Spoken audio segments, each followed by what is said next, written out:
Chapter 286. Written in Blood by Liang Bro. I just want to find a partner for Fun. Kong Xiaobo said. I'm afraid that Fun won't have any fun going by herself. She's best friends with Tang Yin. I'll ask her then. Lin Yi naturally wouldn't make the decision for Tang Yin. All right, I'll ask Fun to talk to her again. Kong Xiaobo finally had one thing off his mind. If Lin Yi wasn't with him, he really wouldn't dare bring Fun along. God knows what kind of trouble would happen. Right, here's something for you, Lin Yi said as he took out a container from the bag and handed it to Kong Xiaobo. What's this?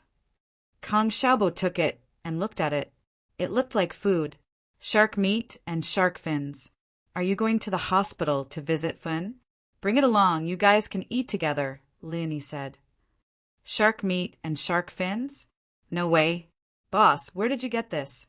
It's pretty rare, isn't it? Kong Xiaobo's eyes were wide open. I bought it from the market. Lin Yi naturally wouldn't say that he killed the shark himself. That would be too shocking. Ha ha, I knew you're good to me, boss. I'll go enjoy it with Fun at noon, ha ha. Kong Xiaobo said happily as he put away the container. Pin Liang was very pissed today. It was like this Lin Yi was sent by the heavens to oppose him. Why was it that every time he wanted to do something, Lin Yi was always in his way? Hitchhiking? Mother****. How could he get a free ride? This kid was pretty shameless, hitchhiking with Meng Yao's family. The most infuriating part was that Meng Yao actually allowed him to hitchhike? Are you kidding me? Of course. Pin Liang didn't think that Lin Yi had anything to do with Meng Yao. First, Meng Yao wouldn't fall for Lin Yi. Second, Lin Yi had a girlfriend. His girlfriend was the commoner school beauty, Tang Yin. Everyone in the school knew about this, including Meng Yao. Therefore, if there was any interaction between the two of them, it could only be what Lin Yi had said, that they had hitched a ride. As for why Lin Yi was hitchhiking, Pin Liang couldn't ask. If he asked Meng Yao, she'd ignore him. Asking Lin Yi was asking for a beating. Brother Liang, what's wrong? Why do you look so worried? Xiaofu asked carefully as he looked at Pin Liang's hurt face. Now that Nai Peo was gone, he was Pin Liang's only dog. Pin Liang wasn't having a good time, and Xiaofu wasn't having a good time either. He used to be arrogant, and no one dared to mess with him. Now he had to be careful, afraid that he'd piss off a god like Lin Yi and beat them up again.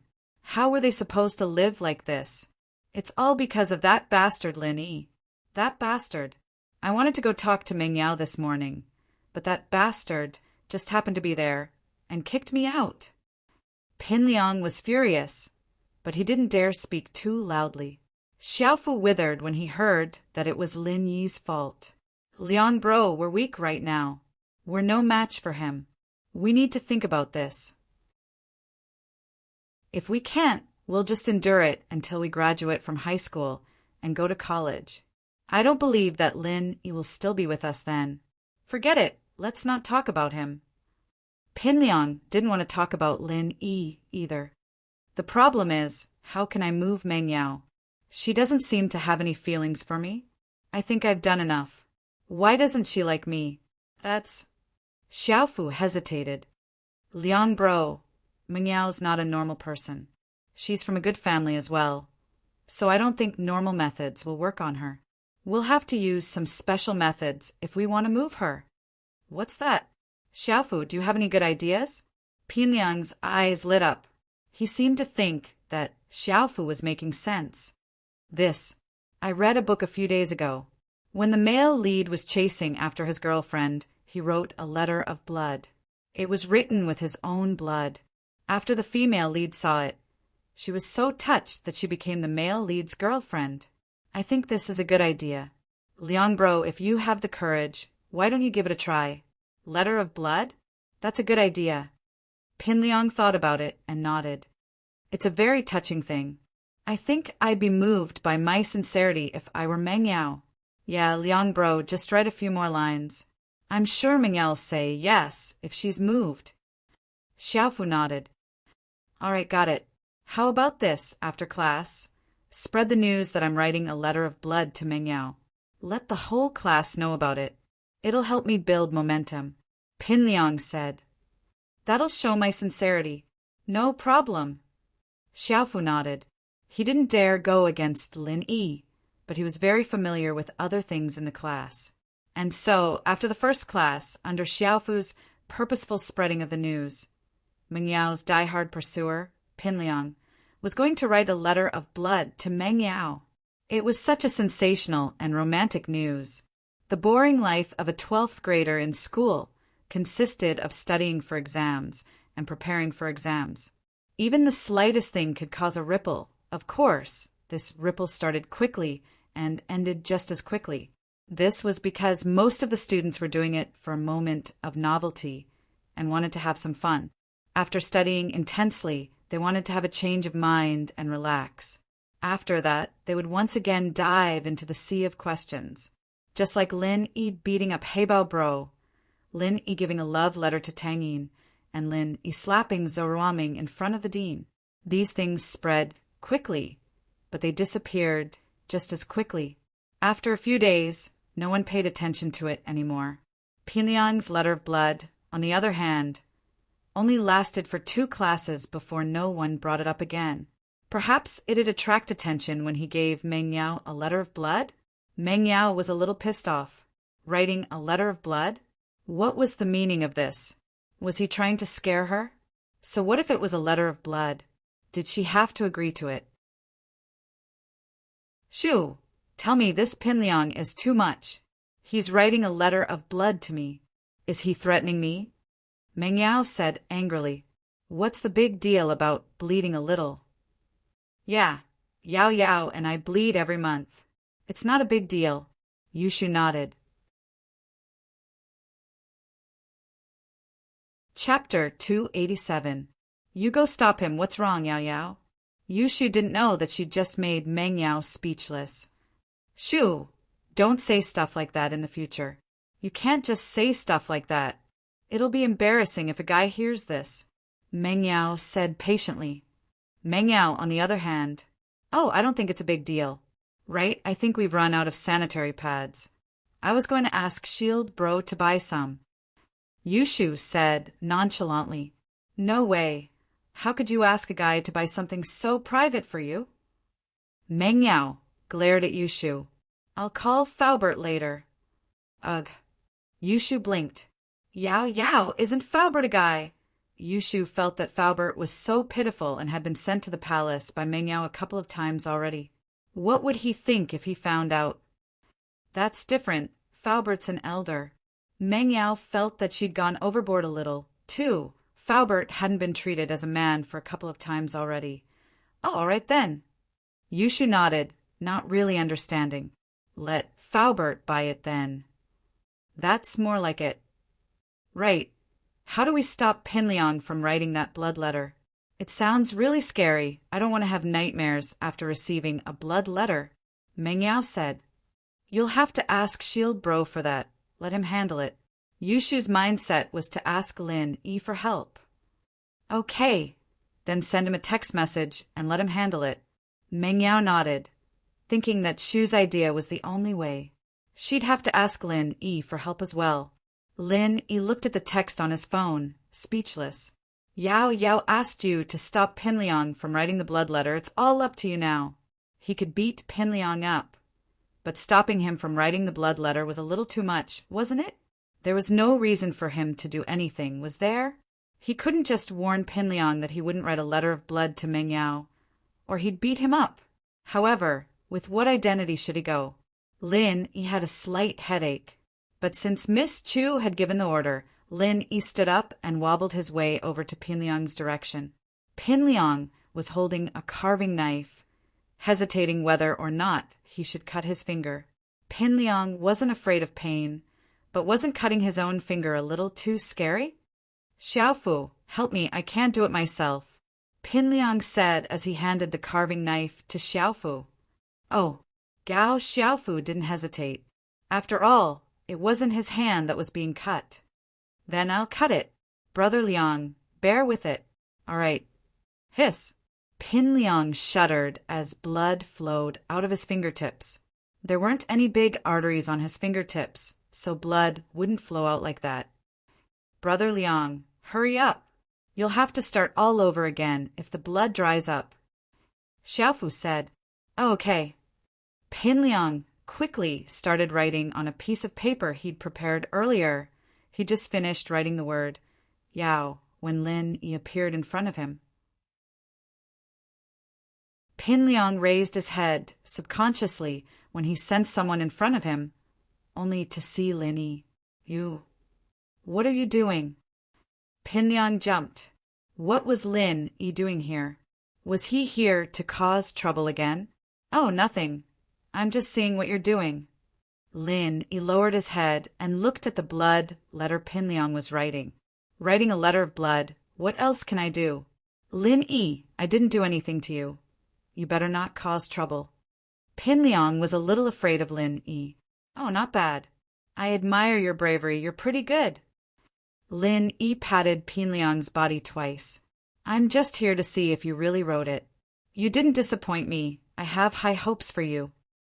With that, Lin Yi turned around and left before Pin Liang could say anything, leaving Pin Liang staring at Lin Yi's back, confused. The guy didn't come looking for trouble. He even encouraged him. What was he doing? Ah! Xiaofu shrieked suddenly, giving Pin Liang a fright. Pin Liang wasn't happy. "Xiaofu, what are you screaming for?" "Liang bro, your hand." "Your hand." Xiaofu's eyes were wide open as he pointed at Pin Liang's hand. "Liang bro, what's wrong?" Pin Liang lowered his head in confusion, only to be shocked by what he saw as well. His right index finger, which had been cut open, was like a water gun, spurting out blood. It had already dyed the white paper on the table red, and it flowed all over the place. Ah! Pin Liang screamed, almost fainting. He didn't notice the blood gushing out of his hand. You could only feel the pain from a wound, but it was hard to tell how much blood you'd lost if you didn't look. There was a famous experiment about a person who was blindfolded, cut his wrist, and locked in a room with the sound of water dripping. When he heard the water dripping, he thought it was the sound of his own blood and was scared to death. This proved that normal people couldn't really tell how much blood they were losing. Pin Liang naturally was no exception. When he realized that his fingers were spurting blood like swords, he was completely dumbfounded. This wasn't bleeding at all. It was like the water gun he used to play with when he was young. Pin Liang didn't doubt that if he raised his hand, the blood on his fingers would spray far and wide. "Am I going to die? Xiaofu, get me to the hospital."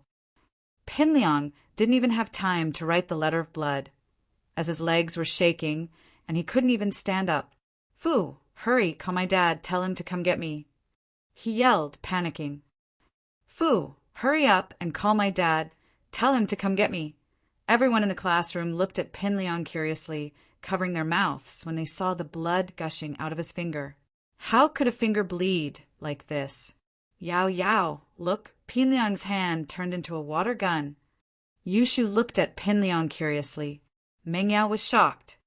"It's not Lin Yi's doing, is it?" "I don't know, maybe." "Shield Bro's really strong. He can even kill a shark, let alone Pin Liang." Yushu said. If Pin Liang knew that Yushu was comparing him to a shark, he wouldn't know whether he'd be happy or cry. Chapter 288. Telepathy, but since the guy liked to make a big fuss about nothing, Lin Yi didn't bother with him. Meng Yao's wish had come true. Anyway, he couldn't write a letter of blood anymore. "Boss, what's Pin Liang doing? Is he doing acrobatics? Why do I feel like he's trained in 6 pulses before? He can even spit blood?" Kong Xiaobo looked at Pin Liang sympathetically. Why was this guy so unlucky? He couldn't stop bleeding just by writing a letter of blood. Who knows? I heard that when people get excited, their blood circulation speeds up. Maybe that's what happened. Lin Yi said innocently with a shrug. Pin Liang's blood letter incident turned into a farce, and soon everyone knew about it. It was as if Pin Liang's finger could spurt blood was even more eye-catching than Pin Liang's blood letter incident. What kind of stupid idea is this? I'm going to bleed to death before I'm even done. Pin Liang felt like his head was spinning, and his steps were wobbly. He almost fell flat on his face. Brother Liang, you only made a small cut on your finger. Logically speaking, it shouldn't be a problem at all. Xiaofu said, feeling wronged. Liang bro, it's not like we've never cut our hands in fights before. There've been wounds worse than this. But when did it ever stop bleeding like this? You're right. Pin Liang thought about it and realized that it was true. It wasn't like he'd never cut his hands before. He'd lost count of how many times he'd been cut since he was a kid, and there had been many wounds worse than this one, but it had never bled like this. Besides, it wasn't bleeding at all. It was blood spitting. Liang bro, that Lin Yi kid came over earlier. Could he have done something to you? Xiaofu said, suspicious. Lin Yi, but he can't make me bleed, can he? Pin Liang shook his head. He didn't believe that Lin Yi had that kind of ability. He wouldn't be human if he could control other people's blood. That's true. Gao Xiaofu shook his head and laughed at himself for being overly sensitive. Was he a little too afraid of Lin Yi? So much so that he was suspected of such a strange thing. Forget it. Let's go to the hospital quickly. If we don't go now, I won't be able to walk anymore. Pin Liang shook his head, not wanting to think about Lin Yi anymore. The guy was his nemesis, and every time he saw him, he'd be in trouble. Pin Liang didn't believe that Lin Yi was strong enough to make his hand bleed, but he thought that it was because Lin Yi had coincidentally come over to look at him, bringing him bad luck. Liang bro, your hand isn't bleeding anymore. Xiaofu looked down to see that Pin Liang's hand had stopped bleeding and was back to normal. HM? Pin Liang paused as he looked at his fingers that had somehow dried up. It's healed. I think so. Gao Xiaofu nodded. No way. Pin Liang raised his hand and looked at his finger suspiciously, but couldn't find anything wrong with it. He shook his head, helplessly. It's healed. I don't know what happened just now. Maybe it's because I had too much nutrition and there was too much blood in my body. Some of it was automatically discharged. That was the only explanation Pin Liang could think of. He had no other way to explain it. Liang bro, are we still going to the hospital? Xiaofu asked. Why the hell should we go? Let people laugh at us? Pin Liang shook his head. Come on, let's go back. Pin Liang came back quickly, but news of his farce still spread throughout the school, and Pin Liang felt embarrassed. But he couldn't do anything about it. He had already embarrassed himself enough, and one more didn't matter. At noon, Lin Yi and Kong Xiaobo walked out of the classroom together. Boss, Lu Xinwen, and I made plans to go to the hospital to take care of Fun. Are you coming? I won't be going. Lin Yi remembered his date with Tang Yin. This was the first time this girl asked him to eat together. Of course, Mrs. Tang's invitation didn't count. Oh, boss, Tang Yin is coming too? Kong Xiaobo came to the place where he and Lu Xinwen had agreed to meet every day. He saw Lu Xinwen and Tang Yin standing together. Lin Yi paused and walked over. Tang Yin, weren't you looking for me? Why are you going to the hospital too? I braised some chicken wings, and I brought them for you guys to try. Let's go to the hospital to eat. Tang Yin blushed. In fact, she made it for Lin Yi, but she remembered that Fun was still in the hospital. She couldn't eat alone, so she wanted to share it with everyone at the hospital. No way. What a coincidence. Boss brought shark meat too. Kong Xiaobo paused and waved the box in his hand. Shark meat. Lu Xinwen and Tang Yin paused. Where did you get shark meat? Oh, I bought it yesterday and roasted some. There's also shark fins. Lin Yi explained. There were 2 boxes, one for Kong Xiaobo and the other for Tang Yin. But since we're going to the hospital, let's eat together. This box is quite a lot. Kong Xiaobo waved the box in his hand. Boss, why don't you bring your box home? For sis-in-law. The 5 of us can't eat that much at all. That's fine. Tang Yin, bring it home for uncle and auntie to try. Lin Yi passed the box to Tang Yin. Tang Yin was a bit embarrassed when Kong Xiaobo called her sis-in-law. She took the box from Lin Yi and was pleasantly surprised. She didn't think that things would be so coincidental. She thought of him when she cooked, and he thought of her too. Did this mean that their hearts were connected? Girls in love always liked these beautiful fantasies. Lin Yi's casual action made Tang Yin very happy, especially when she heard that there was shark fins in it. It must be expensive, right? Her parents probably haven't eaten it before, so she could bring it home for them to try. The four of them stopped a taxi. Tang Yun and Lu Xinwen didn't want to spend money, but they didn't reject Lin Yi's insistence and explanation. Lin Yi's explanation was simple. From school to the hospital, the bus cost 2 yuan per person. Taking a taxi, which was the car fare, was only 10 yuan. It was only 2 yuan more. Why would they take the bus?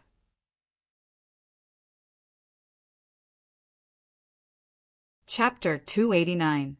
You're not mine, Lin. He got in the car, wondering when he'd get a license plate for that old van. The van he got from Heibao was still parked in Menyao's yard. It didn't fit in with the elegant villa, but Mengyao didn't say anything about it. Mengyao was a lot more easygoing than before, and she'd slowly accepted Lin Yi as a part of the villa. She pretended not to see the old van Lin Yi had left in the yard. After some thought, he took out his phone and dialed Ling Shan's number. Lin Yi's phone was broken, and he was using one of Yushu's obsolete phones. The pink shell phone made Kong Xiaobo, who was sitting beside Lin Yi, widen his eyes. Tang Yun and Xinwen, on the other hand, didn't notice. Hello? Lin Yi? Ling Shan picked up Lin Yi's phone, a little annoyed at what happened yesterday. I've sent your picture to your inbox. Just check it. Is there anything else? Oh, I'm calling you about something else, Lin Yi said. I have an old van, no brand. Can you get me one? I'm a criminal police officer, not a traffic cop. Ling Shan exploded at Lin Yi's words. Do you have nothing better to do? I'm very busy every day. You can get the traffic cop to register the car, okay? The DMV's on the west side of the city. The van isn't new. Where should I register it? Who else would I go to if not you? Lin Yi was speechless. Was this girl stupid? Did she have a problem understanding? Why would he go to her if the car could be registered normally? There's nothing I can do. Don't bother me. There's a big case. I'm very busy, Ling Shan said impatiently. Remember, I'm a criminal police officer. Don't make me do things that have nothing to do with my job. If there's nothing else, I'm hanging up. Oh, I remember. You should also remember that I am a student, not a police officer and not Ultraman. In the future, don't ask me to do things that have nothing to do with my studies. Lin Yi was a little angry. Didn't I just ask you for a small favor? Do you have to say so much? Ling Shan really wanted to smash the phone, but she held herself back.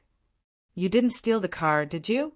No, there should have been formal procedures in the past. You will know when you check the file. It was opened by Black Panther. Lin Yi smiled.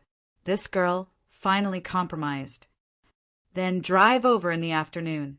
But if I find out it's a stolen car, I'll confiscate it, Ling Shan said hatefully. Oh, okay. Lin Yi hung up the phone with a smile. Boss, your phone. Why did you change it to this one? Kong Xiaobo wasn't interested in Lin Yi's phone call. He had seen Lin Yi drive better cars before, so he wasn't interested in Lin Yi's broken van. Didn't I say that my phone is broken? This is a friend's abandoned phone. I borrowed it, Lin Yi said. Let me see. Kong Xiaobo extended his hand. Lin Yi didn't think much of it and passed the phone to Kong Xiaobo. Xiaobo's eyes went wide as he flipped open the phone. The picture on the screen was of Yushu. Kong Xiaobo wanted to ask something, but he stopped when he saw Tang Yin on the other side of Lin Yi. Kong Xiaobo wouldn't dare to ask this kind of quarreling question, no matter how stupid he was. It wouldn't be good if Tang Yin misunderstood. However, Kong Xiaobo still poked Lin Yi and gave the phone back to Lin Yi with a smirk. Lin Yi also saw Yushu's picture on the screen and smiled bitterly. The owner of this phone is the same person as the beetle. Lin Yi was embarrassed that Kong Xiaobo saw Yushu's picture twice. It seemed like he had to be more careful in the future. Lin Yi didn't think much when he borrowed the phone from Yushu. He just wanted to use it for a few days, and he was too lazy to change the settings. Who would have thought that Kong Xiaobo would see it? Lin Yi awkwardly opened the picture menu and was about to change the background. But Kong Xiaobo's eyes widened when he saw it. There was more than one picture of Yushu. Not only was there Yushu, there was also Meng Yao. And they were all pictures of daily life, eating together, shopping together, and even selfies at home. Lin Yi sweated and quickly closed the phone and put it in his pocket. He looked at Kong Xiaobo awkwardly, but Kong Xiaobo had a shocked expression on his face. Now he wouldn't believe that this phone was Lin Yi's. Not to mention the fact that this phone was clearly a color for girls. Just the pictures in it were definitely not Lin Yi's. Lin Yi couldn't have so many pictures of Meng Yao and Yushu. Although they weren't the kind that exposed their private life, they were still very private pictures. How did Lin Yi get them? But if this phone wasn't Lin Yi's, then who was the owner? However, Kong Xiaobo wasn't someone who didn't know the gravity of the situation. Although he had a lot of questions in his heart, he could only bury them in his heart. Tang Yin would definitely misunderstand if he said it out loud. The taxi stopped in front of the hospital, and Lin Yi paid the driver 10 kuai before getting out of the car. "Lin Yi, is that you?" A pleasant voice sounded behind Lin Yi. Lin Yi turned around and saw Guan Exen. "It's you." "Haha, what a coincidence." "Yeah. Lin Yi, are you here to visit your friend? I'm going to give her acupuncture treatment. Let's go together." Guan Exen couldn't contain her joy when she saw Lin Yi. She had been wandering around the hospital for the past few days. She didn't know why, but maybe it was because she wanted to see Lin Yi. She took the initiative to take care of this ward's acupuncture treatment, and she also became familiar with Lu Xinwen, Kong Xiaobo, and Tang Yin. However, the prettiest girl, Tang Yin, looked at her with a smile on her face, but there was a trace of wariness and hostility in her eyes. Guan Exen naturally understood why Tang Yin would have such a reaction. Tang Yin was afraid that Guan Exen would steal her boyfriend. In fact, Guan Exen didn't really want to fight with Tang Yin. She wasn't sure of her own feelings, but she felt gratitude towards Lin Yi from the bottom of her heart. She just wanted to see him more and talk to him. As for other thoughts, Guan Exen didn't think too much about it. Tang Yin pursed her lips and her face turned pale. Lu Xinwen naturally noticed the change in Tang Yin's expression. She squeezed Tang Yin's hand and whispered, "What? Are you afraid that she will steal your boyfriend?" Chapter 290. I'll show you. Tang Yin's words weren't entirely sincere. Xinwen could feel the sweat forming on Tang Yin's palms. Tang Yin was nervous. Xinwen sighed. She'd never thought that a girl as beautiful as Tang Yin would be in danger of being poached. But then she looked at Guan Exen, who wasn't any less beautiful than Tang Yin, and how cute she was in a nurse uniform. Which man wouldn't fall for her? "Don't worry, Yunyin. I'll beat the crap out of him if he dares to mess around with me." Lu Xinwen waved her fist valiantly as she consoled in a low voice. "Huh." Tang Yin couldn't help but chuckle. Xinwen was strong, but could she beat Lin Yi? He could send Zhou Ruoming flying with one slap. Tang Yin shook her head. Was she being too nervous? Was Lin Yi really that good? Was there anyone who wanted to steal him from her? Plus, they weren't really boyfriend and girlfriend. They were just close friends. If he really liked Guan Exen, there was nothing she could do. She couldn't just stick to him, right? "Boss, you're amazing. Tell me the truth. Is there something going on between you and Guan Exen, sis?" Kong Xiaobo wasn't an idiot. Seeing Guan Exen's passion for Lin Yi, he'd naturally thought of something. "Sis, she's older than you." Lin Yi glared at Kong Xiaobo. "It's nothing. I met her when I came here to get my bandages changed. We're pretty close." "Injured? Where?" Kong Xiaobo laughed as his eyes scanned Lin Yi's body. You bastard! Lin Yi slapped the back of Xiaobo's head. He didn't want to waste any more time with the guy. He walked over to Guan Xian's side. Sorry for troubling you with my friend's situation. Having an acquaintance in the hospital, even if it was just a nurse, was a lot more convenient. Lin Yi knew that. He couldn't just call Elder Guan for everything, could he? If it was a small matter, the nurse would be able to help. It's nothing. It's what I should do. Guan Xian blushed, a little embarrassed. I'm not going to affect your relationship with your girlfriend.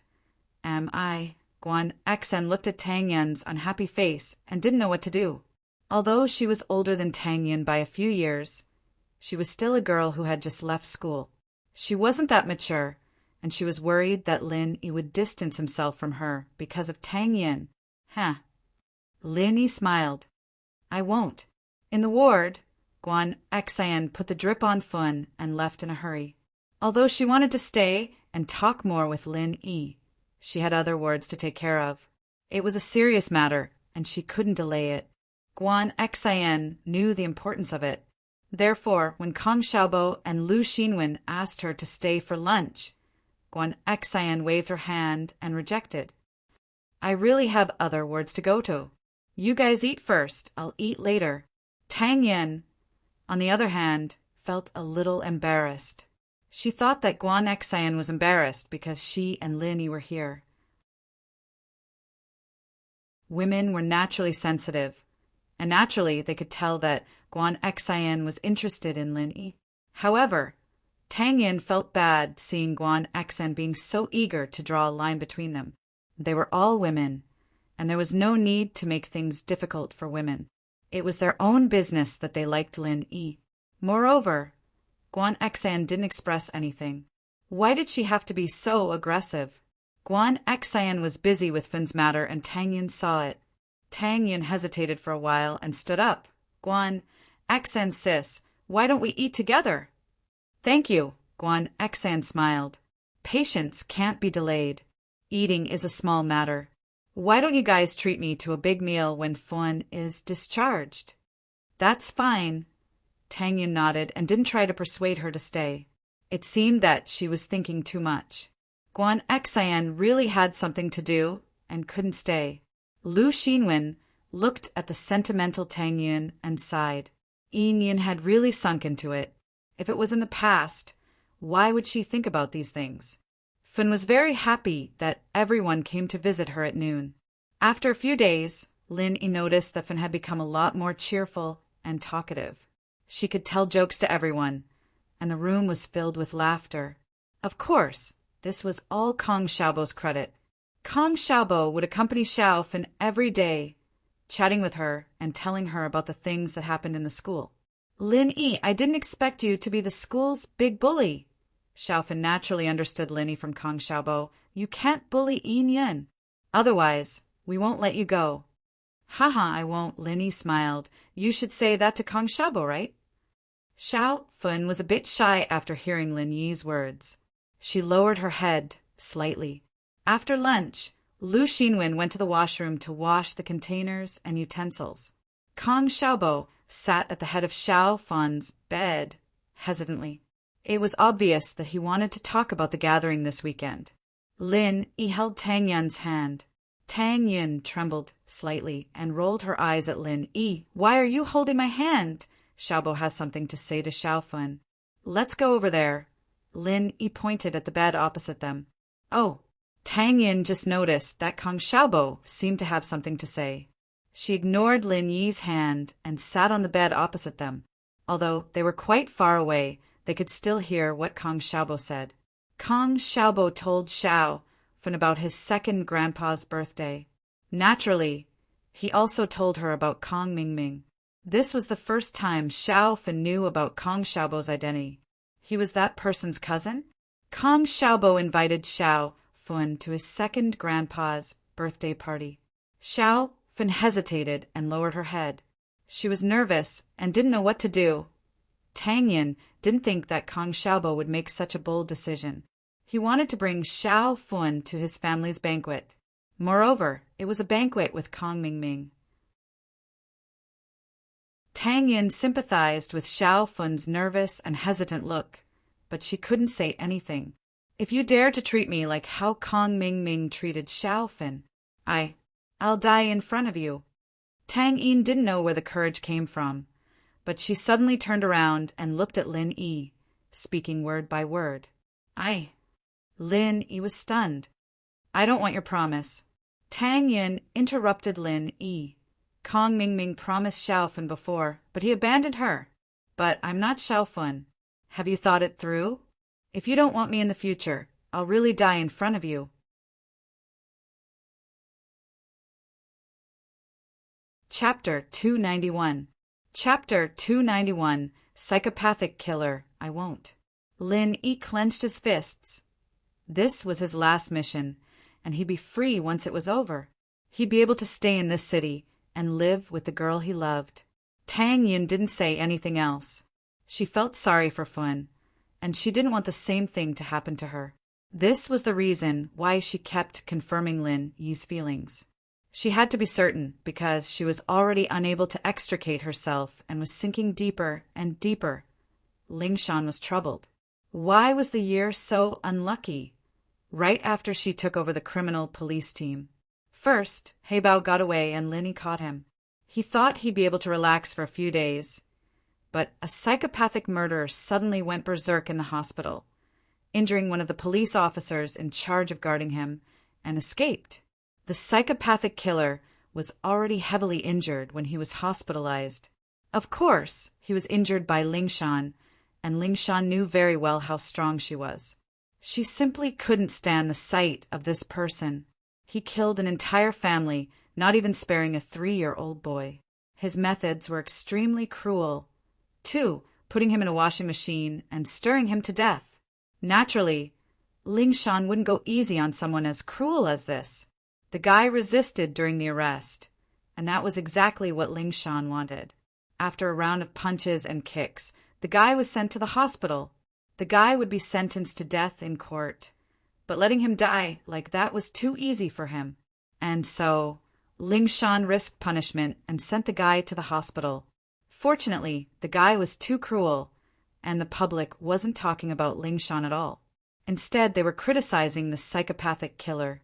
Huaijuan, on the other hand, put in a few good words for Lingshan, and the whole thing was over. The psychopathic killer stayed in the hospital for a week, and logically speaking, he wouldn't be able to recover even after a month. But then he suddenly went berserk, beating up the police officer and running away. There was no news of him since. Lingshan's face darkened when she received the report. Another one ran away. Wouldn't people laugh at her for being useless? When Yang Huaijuan was the captain, he'd managed the criminal police team's affairs in an orderly fashion. Lingshan had only been in charge for a few days, and there were already so many problems. She'd just solved the previous problem, and now there was another one. How could Lingshan not be pissed?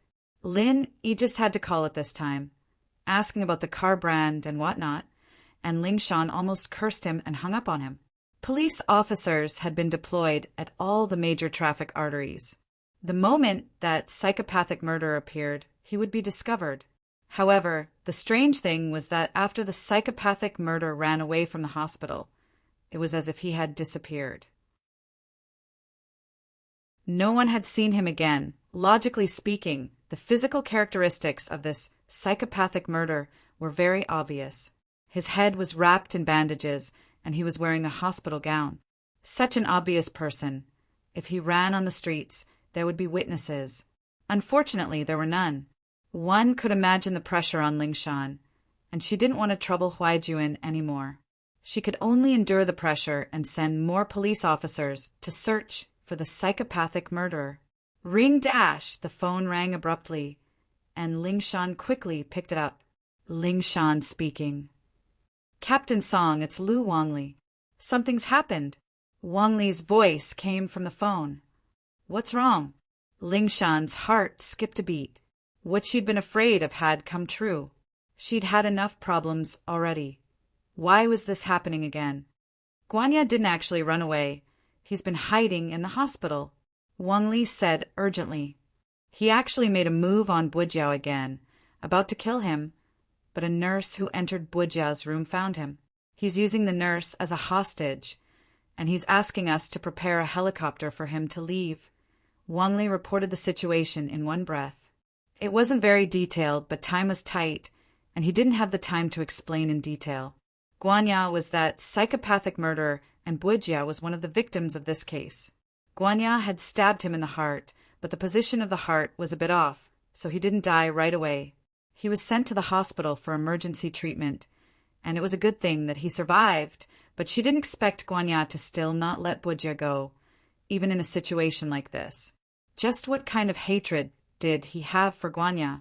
Lingshan had asked Bujia more than once, wanting to know if he had a grudge with Guanya, but Bujia denied that he knew Guanya. When she asked him if he had any enemies, Bujia wouldn't say that he was tired, but that his heart was in pain. Lingshan couldn't do anything about it, and decided to wait for him to fully recover before asking. But one thing was for sure, Bujia must be hiding something. As for Huang Guanya, they couldn't get any answers, other than repeating how he put the 3-year-old boy into the washing machine and stirred him to death. He also talked about the process of raping and killing Lu Bujia's wife. Even though the criminal police had dealt with many cases, they were still horrified by the horrifying process of the crime. Judging from Huang Guanya and Lu Bujia's testimonies, the two of them were completely unrelated. Huang Guanya was also treated as a psychopath who killed people, while Lu Bujia didn't even know Huang Guanya, let alone have any grudges. But now, Guanya had gone to Bujia's room again. This wasn't a simple matter anymore. It was strange and unusual. Lu Wangli was the captain of the first squad in charge of searching around the hospital. He'd been the first one to arrive when something had happened. He didn't dare tarry and sent a negotiator to negotiate with Guanya while reporting the situation to Lingshan. "I'll be right there." Lingshan hung up and got ready to rush to the hospital. No wonder she couldn't find Guanya anywhere. He didn't run away from the hospital at all. There should be quite a lot of people in the hospital with bandages on their heads, so it was normal that no one would notice him. Lin Yi and Tang Yin were sitting on the bed, swearing their undying love when Xinwen stumbled into the room. "Not good! Not good! Something big happened!" Lin Yi and Tang Yin, as well as Kong Xiaobo and Fun, paused and looked at Xinwen confused. They didn't know what she meant by something big. It said that a psychopathic murderer kidnapped a nurse in the ward. A group of police officers has already surrounded the ward. It's at the end of the corridor on our floor. I was scared to death, so I ran back to inform you. Lu Xinwen said with lingering fear. Psychopathic murderer? Lin Yi paused. Why is he in the hospital?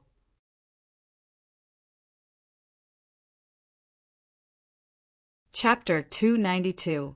Guan Xian's abduction. Lin Yi chuckled to himself. Indeed, it was fortunate that he hadn't come to this room. Otherwise, he'd be in danger. Lin Yi wouldn't hesitate to kill anyone who threatened Tang Yin. "Boss, should we go take a look?"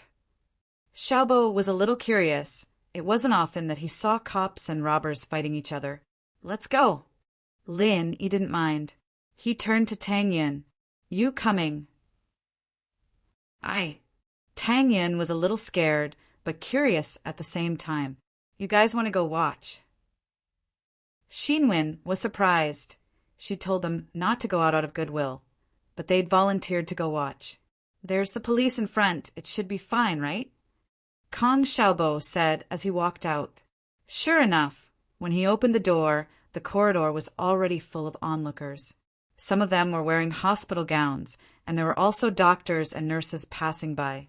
However, the innermost part of the corridor was separated by the police to prevent these onlookers from going over. Lingshan ran all the way to the hospital with Lu Wangli by her side, reporting the situation to her in detail as they walked. The nurse who was kidnapped is called Guan Xian, 20 years old, just graduated this year. When she went to change Lu Bujia's bandages, she saw Guanya trying to harm Lu Bujia, so she was taken hostage. Wang Li explained as they walked. "What? Guan Xan? Lin Yi bumped into Ling Shan as he walked out of the room, surprised to hear Wang Li mention Guan Xan's name. Linny, why are you here? Ling Shan was surprised to see Lin Yi here as well. She hadn't expected him to be here. Tang Yin was a little jealous of Lin Yi's concern for Guan Xan, but she didn't say anything. Her heart tightened when she heard that Guan Xan was the one who was kidnapped. She was still a little hostile towards Guan Xan, but it was undeniable that the two had become friends after spending some time together. No matter what, Tang Yin was still worried about Guan Xan. Lin Yi didn't answer Ling Shan's question, instead turning to Wang Li. Lu bro, you said Guan Xan was the hostage? Why, you know her. Wang Li was quite familiar with Lin Yi now, since he'd driven him and Shark home the day before yesterday. Yeah, she's a friend of mine. Lin Yi nodded. Should I go take a look? Ling Shan frowned, but didn't say anything. Lin Yi was a decent fighter, and he could at least protect himself. If he knew the hostage, things might turn for the better. Guanya knew who he was, and he'd be on his guard if he were to make a move. Huaijuan, however, was the only one in the police force who was better than him. If she wanted to get close to Guanya, Lin Yi might be the best candidate. But honestly speaking, Ling Shan didn't want Lin Yi's help. One, she was worried about his abilities, and the other, if the guy really did help her again, he'd only ask her to do more things for him in the future. Don't talk to me like that. Guanya looked at the negotiator in front of him with disdain. Get me 500,000 in cash and a helicopter full of fuel, or I'll kill this girl. Guanya licked his lips, a fierce light in his eyes. He tightened his grip on Guan Xan's neck, and a thin line of blood appeared. The negotiator was also sweating profusely. He had not expected Huang Guanya to be so unmoved by force or persuasion. He had not listened to a single word he had said to him. Instead, he had told him about how he had killed a 3-year-old boy in a washing machine. All right, I'll do it. Ling Shan's voice sounded. But you have to ensure the safety of the hostage. Ling Shan didn't have a choice. She had to stall the criminal first. If Guanya hurt the hostage, she'd be held responsible. She was only a temporary captain right now, and she'd probably never get promoted. She'd even be demoted. Don't come near me. Guanya's eyes flashed with hatred when he saw Ling Shan. He was a little afraid of this woman, and he wasn't a match for her. Letting her get close would put him in danger. All right, I won't go. Ling Shan frowned. She'd wanted to get close without anyone noticing and subdue Guanya, but Guanya was smart enough to know that Ling Shan was a good fighter. He didn't give her a chance at all. Tell your men to put their guns down and back off. Guanya said, All right, put your guns down. Ling Shan waved her hand at her men. They had to play it safe right now, and they couldn't just shoot Guanya if they didn't have the confidence to kill him in one shot. Get me some food, I'm hungry, Guanya said. Don't even think about doing anything to the food. I'll give it to this girl first. Call the hospital canteen now and tell them to send the food here directly. Don't do anything. All right, I'll do it. Ling Shan nodded, thinking of a plan in her head. Ling Shan was quite happy when she heard that Guanya wanted to eat, since she only needed to do something to the food. But she didn't expect the guy to be this smart, calling the hospital to deliver food to her face to face. It seemed like it would be hard to do anything in such a short amount of time. Don't mind me, hurry up and shoot. The patient in the room was stabbed by him, and he'll be in danger if we don't save him. Guan Xan called out suddenly. Ling Shan paused, remembering that Bujia was still in the room. Her face turned ugly. She'd been so focused on dealing with Guanya that she'd forgotten about Bujia's situation. Fuck! Do you want to die, you bitch? I'll rape you first, and then I'll cut off your flesh piece by piece. Guanya wasn't expecting the nurse to go back on her word and was pissed. He pressed the knife to Guan Xan's neck, pressing down hard enough to see the blood dripping down. Don't be rash! You don't want the deal anymore, do you? Ling Shan stopped Guanya. What happened before was indeed a good opportunity. She could have killed Guanya if she'd ignored the casualties, but Ling Shan didn't dare take the risk. She really didn't dare. She didn't dare to make any more mistakes. Humph, don't threaten me. Guanya curled his lips in disdain.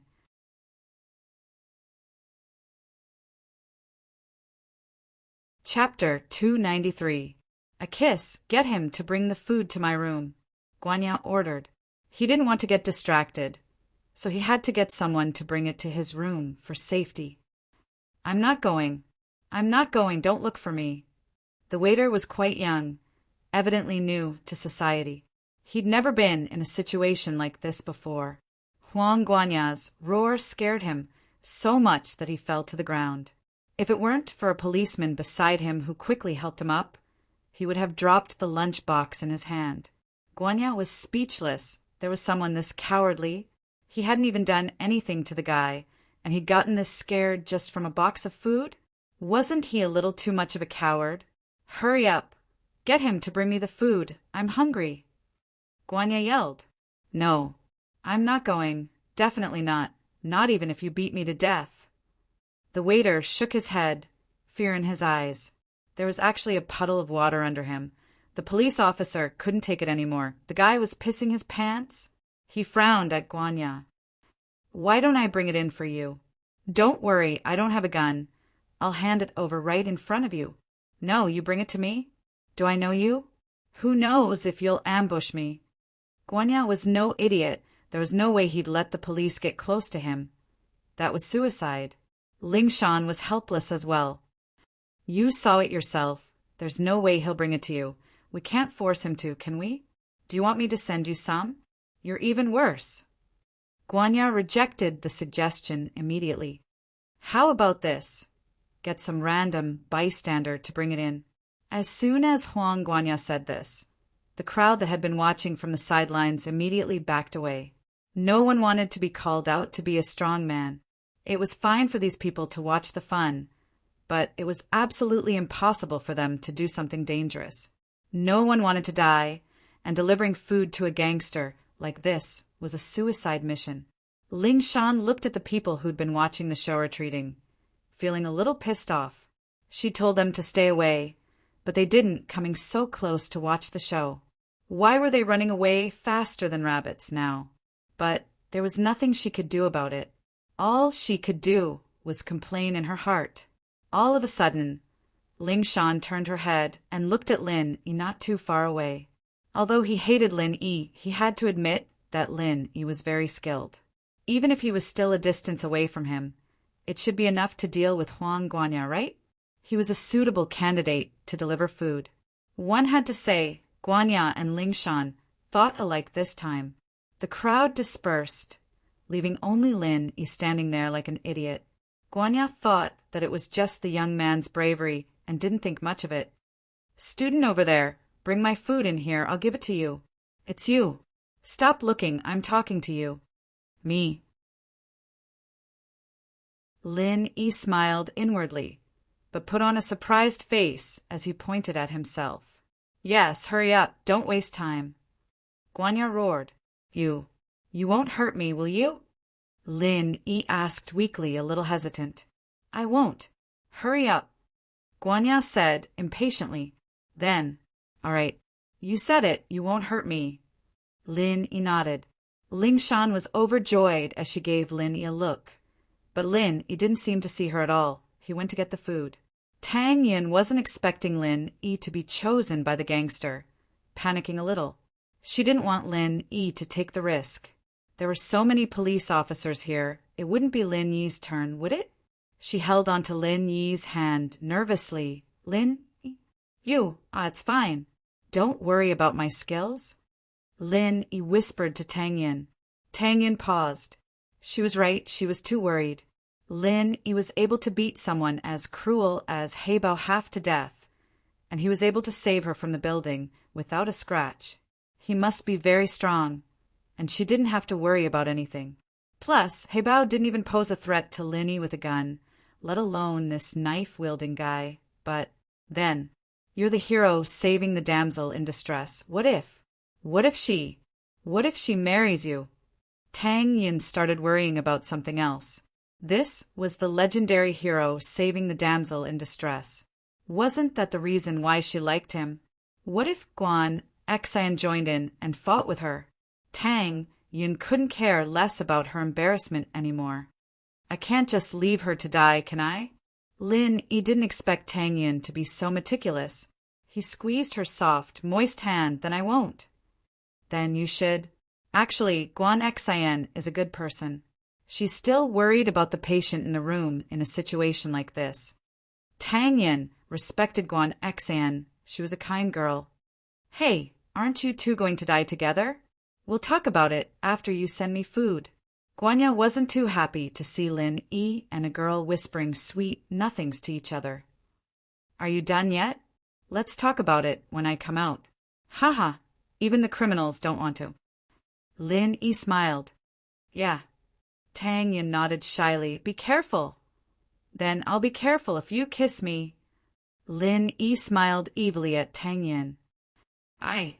Tang Yin was awkward. This guy was still thinking about stuff like that at a time like this? She held herself back then. I'll wait for you to come out safely. Okay, wait for me. Lin Yi smiled and let go of Tang Yin's hand. He walked towards the officer and took the food from him before walking towards Guanya. Guanya was getting impatient as he pulled Guan Xan back, giving Lin Yi the space at the door. Come in and close the door. Okay. Lin Yi walked in hesitantly and closed the door. 10 seconds later, Lin Yi came out again and ran to Tang Yin. I'm out. Can you kiss me now? Lin Yi's voice wasn't loud, but Ling Shan could still hear him clearly. She was about to explode from the rage she was feeling. Her original plan was for Lin Yi to find a chance to take Guanya's blade or kill Guanya. But Lin Yi, did he really just give him a box of food and leave right after that?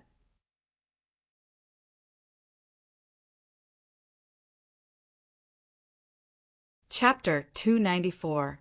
Chapter 294. The Legendary Love Triangle. What do you mean? Lin Yi looked at Ling Shan, a little pissed off. He was in the middle of a romantic relationship with Tang Yin. So why was this girl always trying to ruin things? He glanced at her and said, If you have something to say, can't you say it later? Can't you see I'm busy? Busy? Was this guy treating this as serious business? Ling Shan almost fainted.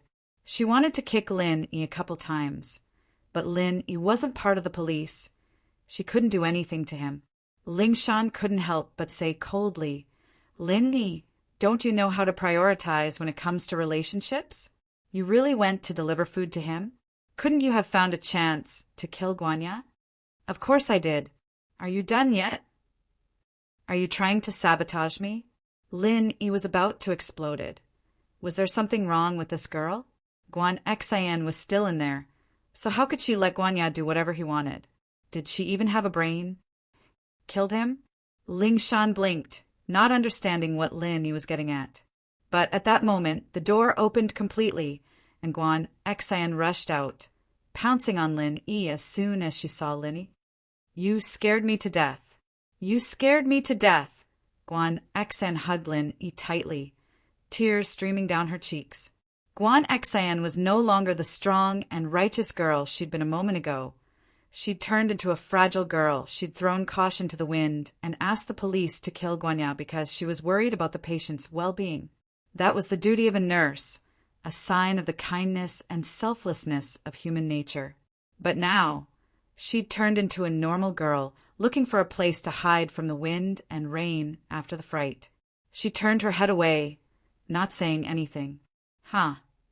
Lin Yi looked at Tang Yin helplessly, only to see her turn her head away with a pout, not saying anything.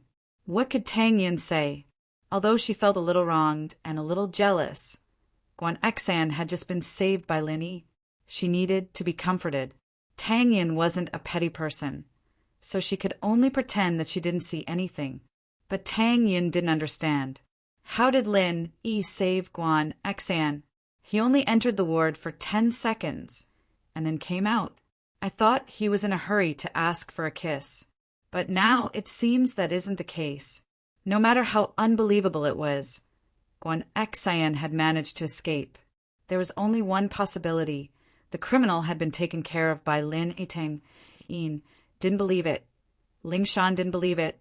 And none of the police officers present believed it. It was too weird, too unbelievable. Ling Shan was just about to say something sarcastic when she saw Guan Xien running out after her. What the hell was going on? Ling Shan was completely dumbfounded. What the hell was going on?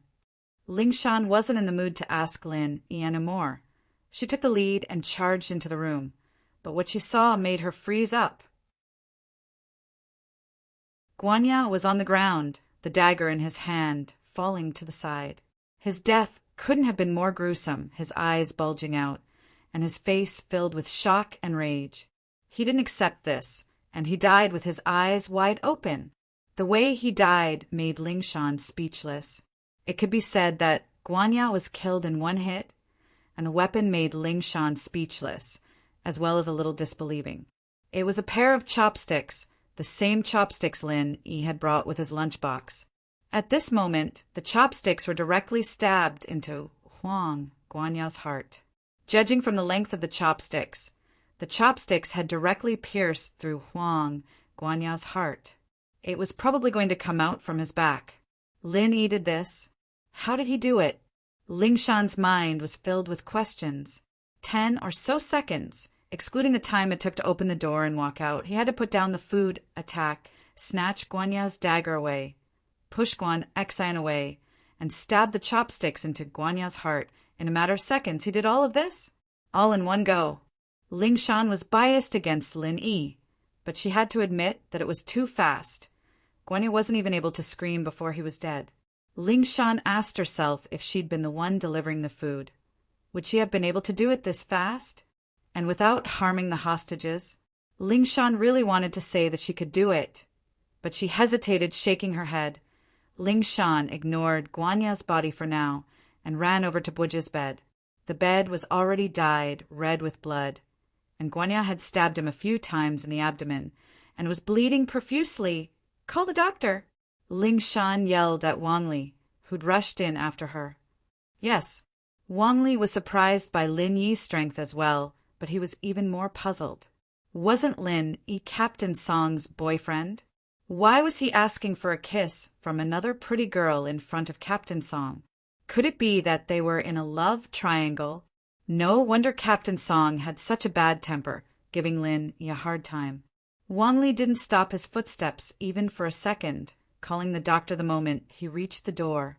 The doctors and nurses had already been notified by the police and were waiting not far away, and they all rushed over as soon as the matter was over. Guanya. Ling Shan didn't even think about saving him. There was no need to do anything at all. He was dead already. Guanya's life or death didn't matter to her. The guy was a psycho, and other than saying some disgusting things, she wouldn't get any useful information out of him. As long as Bujya was fine, it would be the key to the case. The doctors and nurses pushed Bujya to the surgery room, and the remaining police officers started cleaning up the scene and collecting the body. Ahem. Tang Yin couldn't hold it in any more. How could he keep hugging her like this? What was he trying to do, even in front of her? Nothing had happened yet, and he was already flirting. Guan Xien heard Tang Yin's coughing and came back to her senses, realizing that she was hugging Lin Yi tightly. She let go, embarrassed. It was just her instinct. Lin Yi saved her, and she subconsciously thought that Lin Yi's embrace was her safe haven. She didn't think too much about it, but hugging Lin Yi in front of his girlfriend was a little embarrassing.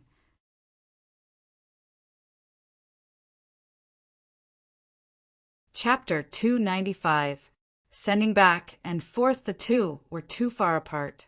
They were about the same age, but they had different statuses. It was impossible for them to be together. On the other hand, Tang Yin was a good match for him.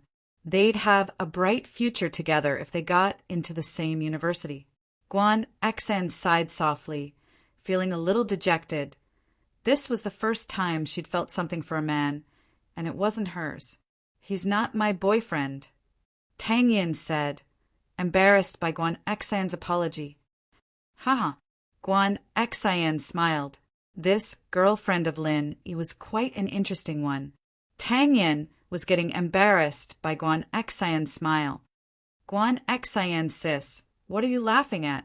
If he's not, then he's not. You can take him if you like. Take him?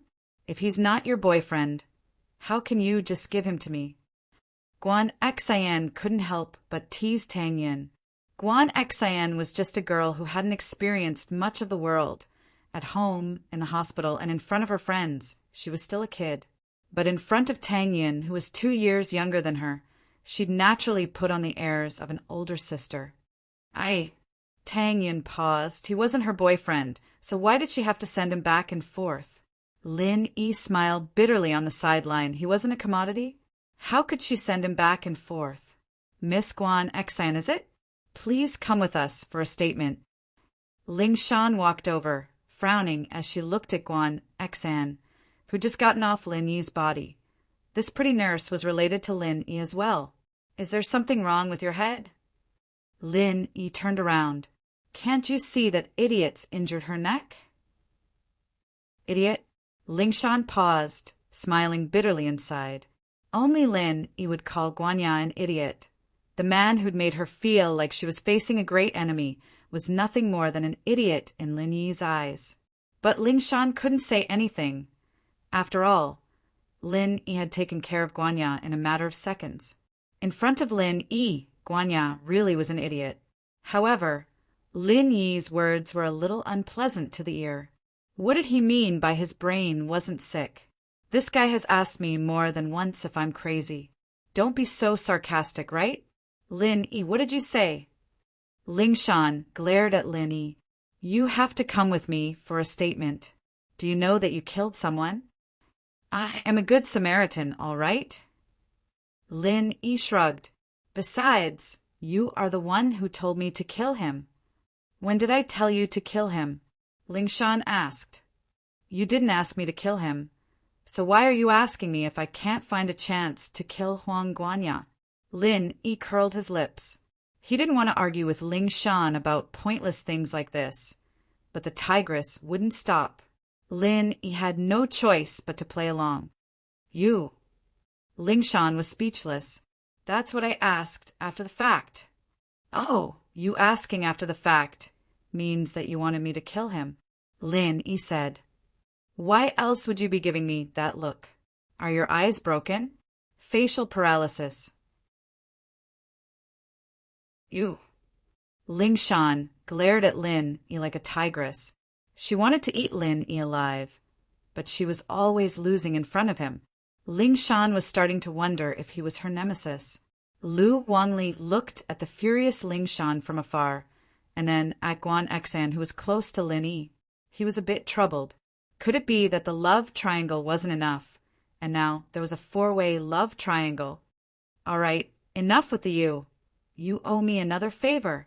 I'll be looking for your car this afternoon. Wait for me. Lin Yi said before turning to Guan Xan, ignoring Ling Shan. Go put some ointment on your neck. There's still blood. Yeah. Guan Xan was a nurse, and naturally, she knew the severity of her injury. It was just a small cut, nothing serious. Guan Xan was taken away by the police after applying the ointment. Ling Shan, on the other hand, couldn't make up her mind to go get Lin Yi again. Wasn't he looking for her car in the afternoon? She'll just do it then. On the way back to Fun's room, Lin Yi reached out to grab Tang Yin's hand, but Tang Yin shook it off shyly when Lin Yi asked with a grin, What? Tang Yin paused. Give me a kiss. Lin Yi said, Next time. Tang Yin rolled her eyes at Lin Yi. She'd lost all her courage after what happened to Guan Xan. How could she have the courage to kiss Lin Yi? Then I'll kiss you. Lin Yi, naturally, knew why Tang Yin was unhappy. Go to hell. Tang Yin naturally wouldn't agree. Lin Yi wasn't in a rush. He walked into the room with Tang Yin and looked at the time. It was almost time for afternoon classes. Kang Xiaobo was saying goodbye to Fun. Finn hadn't made a final decision about accompanying Kong Xiaobo to his family's banquet. She needed to think about it. Kong Xiaobo didn't rush her. He only asked her to give him an answer after thinking about it. The four of them left the hospital and stopped a taxi. Lin Yi got off near the villa area. He already told Kong Xiaobo and Tang Yin that he was going to register his car in the afternoon. Lin Yi skipping classes had become a habit anyways. They didn't mind it anymore. Tang Yin couldn't do anything about it. Young Master Lin was a student like that. It was impossible for him to stay in school and study peacefully. Lin Yi drove the van without a license plate all the way to Songshan's criminal investigation unit. Coincidentally, he didn't bump into any traffic police. Otherwise, he'd have to call Lingshan again. Lingshan sat in her office, feeling vexed. Buijia had been saved, but he wasn't out of danger yet. He was on a ventilator, and she didn't know when he'd wake up. It wasn't easy to find a clue for the psycho murder case, and now it was gone. Lingshan was feeling a lot of pressure. Was she really qualified for her current job? Lingshan didn't say anything sarcastic when Lin Yi came. She didn't dare offend Lin Yi. She used to rely on Huaijuan to solve cases, but now she relied on Lin Yi. Lingshan felt that she was such a piece of trash. She couldn't solve cases without relying on others. It was a contradictory feeling. Lingshan thought that way, but she couldn't do anything about it. She copied down the van's frame number and engine number and called the car management office to get the information on the van. The owner of the van was actually the owner of a car dealership in the second-hand car market.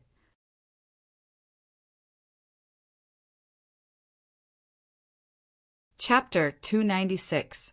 A date at night. The owner of the car dealership waited for a couple of days, but Heibao didn't show up. He called the phone Heibao left behind, but it was turned off as well. Lingshan didn't bother explaining after hearing the owner's words. She told him to come to the police station and accompany Lin Yi to the car dealership. As long as the car wasn't stolen, Lingshan didn't care where Lin Yi got it from. "All right, you're done here. Can you fill in your statement?" Lingshan said as she took out her notebook for Lin Yi. "Forget it. Make one up yourself. The credit's all yours anyway. I don't want any of it." Lin Yi said. "No." Lingshan refused flatly. Lin Yi had killed Guanya in front of so many people. How could she give the credit back to him? What would people say then? "Let me make a call." Lin Yi couldn't be bothered with her. He dialed Huaijuan's number and handed the phone to Lingshan after a few words. "Listen." Lingshan took the phone from Lin Yi and listened to Huaijuan's voice. She wasn't too happy with the order, but she still nodded obediently. "Got it, Chief Yang." Lingshan frowned as she handed the phone back to Lin Yi. Just what was this guy's relationship with Huaijuan? The selfless Huaijuan's image in Lingshan's heart crumbled the moment he got involved with Lin Yi. "All right, you can leave now," Lingshan said decisively. Since Huaijuan said that the credit was hers, then it was hers. The criminal police were all old subordinates of Huaijuan, and no one would object if Huaijuan gave the word. "Ha! Don't come looking for me next time if you're going to be like that." Lin Yi was a little pissed as well. He was a special agent, and he didn't even pay for it. What was with this attitude? Lingshan glared at Lin Yi, not saying anything. "What the hell are you so cocky for? Do you think you're invincible? If there's something you can't solve later, just wait and see how I'll mock and ridicule you. For now, I'll endure it." Lin Yi didn't force Lingshan to say anything. To him, it didn't matter if she said anything or not. After leaving the police station, Lin Yi saw a fat guy looking left and right at the entrance of the police station. "Mr. Wang." Lin Yi walked over and asked. "Yes, it's me." Wang Mingri greeted him with a smile. "You are Captain Song's friend, right? Shall we transfer the ownership right now?" "Oh, let's go." "Thank you, President Wang." Lin Yi nodded. Although Wang Mingri saw that Lin Yi wasn't the person who bought the car that day, since Captain Song of the criminal police team called, this person shouldn't be a problem. Captain Song wouldn't scam him for a 10,000 kwai car, So Wang Mingri didn't ask any questions and went to the car management office to help Lin Yi. Before leaving, he gave Lin Yi a business card, telling him to call him if Lin Yi wanted to buy a car in the future. Whether it was a new car or an old one, Wang Mingri knew people who could help. Lin Yi thanked him and put the business card away, getting ready to drive to school. This car was Lin Yi's private property now. He didn't need to ask for Mingyao's permission to drive it to and from school every day. Lin Yi's phone rang before he even reached school. He took it out and saw that it was Xu Amin's number. Grandpa Guan. Lin Yi quickly picked up. What are you busy with? Xu Amin's voice came from the other side of the phone. Nothing, I'm driving to school. What's up, Grandpa Guan? Lin Yi asked. Do you have time tonight? My granddaughter is on leave tomorrow, so I'll get her to cook a few dishes and we'll have a drink? Xu Amin hadn't discussed medicine with Lin Yi in a long time, so he couldn't hold it in any more. He didn't call Lin Yi, and Lin Yi didn't come looking for him. He had no choice but to thicken his skin and call Lin Yi. Tonight? Sure. Lin Yi had wanted to talk to Xu Amin about the idea of setting up a medical company, but he didn't have the time. Naturally, Lin Yi wouldn't reject Xu Amin's offer, since Xu Amin was calling him today. It's a deal then. I'll be waiting for you at home on time. Xu Amin was very happy to hear that Lin Yi had agreed to come. No problem, I'll be there on time. Lin Yi smiled. After hanging up on Lin Yi, Xu Amin called his granddaughter Guan Xan. Guan Xan had just finished her statement and was given a few days off by the director, telling her to go home and get some rest. Guan Xan's words, "Don't worry about me, hurry up and shoot, the patient in the room was stabbed by him. His life will be in danger if we don't save him now," had spread like wildfire in the hospital. Even the media came to interview her. Director Qin was very happy, his face beaming like a blooming flower. Nowadays, many reporters like to report negative things about the hospital, and Director Qin was very angry about it. But after Guan Xan's incident, Director Qin didn't back down. Who would dare say bad things about our hospital now? Our nurses were the best, and when faced with a life-threatening situation, the first thing they thought of was the patient's safety, not themselves. Of course, other than that, no one knew the details of Guanya's death. Only the police were there, and the others could only stand far away.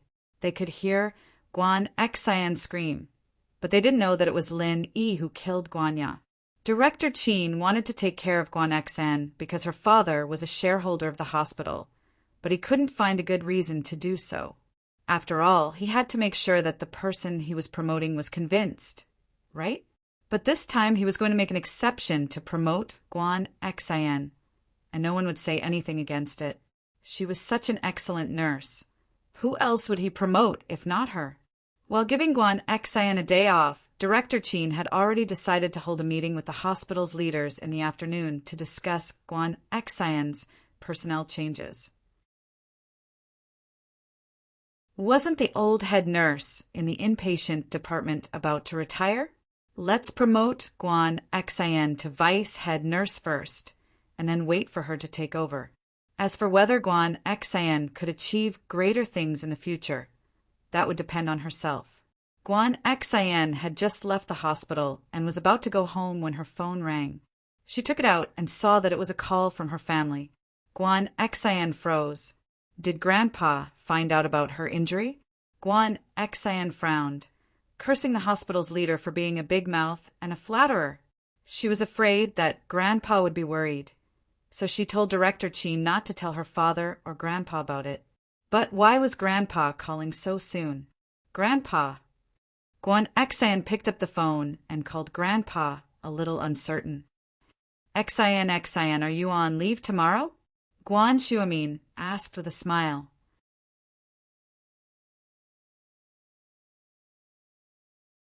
Chapter 297. Guan Xan's thoughts ask old Qin for a day off later and go home early. Guan Xuemin said with a smile. Go home early? What's up? Guan Xan paused. It looked like her grandfather really didn't know what had happened to her. nor did he know that she'd been asked to go home. A friend's coming over tonight, the handsome young man I told you about. He's so young, but his medical skills are amazing. Guan Shuamin smiled. I'd like to introduce you two to each other. He's about the same age as you, so you two should have something in common. Oh. Guan Xian lost interest as soon as she heard that. Lin Yi's figure floated into her mind once more. Guan Shuamin didn't see Guan Xian's expression, so he thought she was shy when he heard her reply. Then it settled.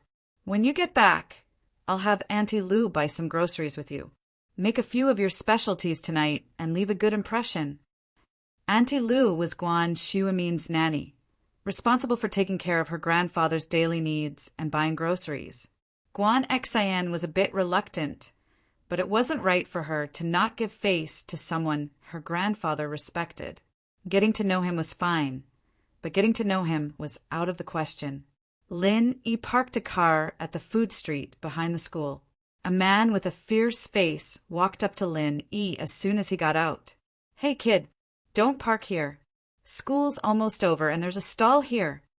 The fierce-looking man was a stinky tofu vendor on the food street, and Lin Yi had parked at his brother's stall. His brother hadn't come yet, so he couldn't let anyone else take his spot. Lin Yi frowned. He didn't think there'd be so many problems with parking. This food street belonged to his family.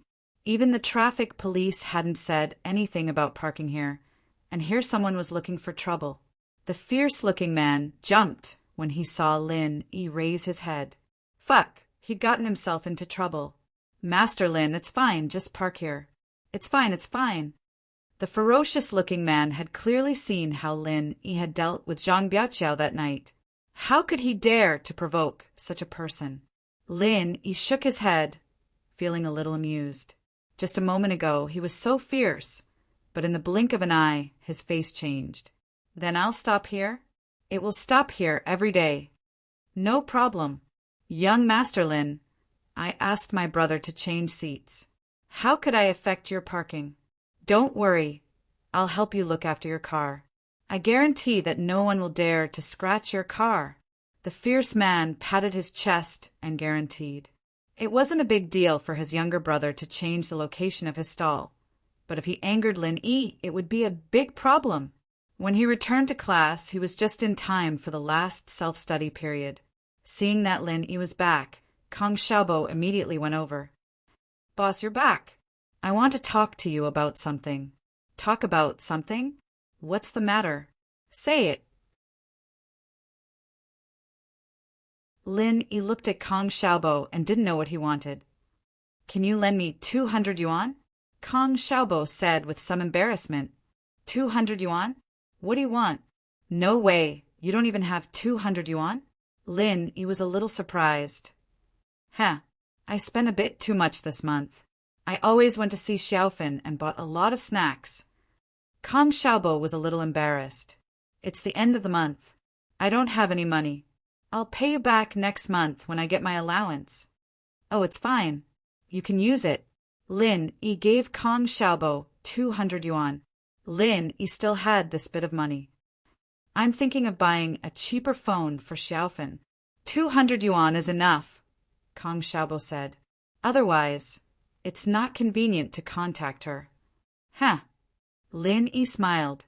You keep the 200 yuan to spend. I'll pay for the phone. You're giving her a gift. No matter what, you have to buy a decent one. You can't just buy a 200 yuan phone, right? Thank you, boss. I won't be polite.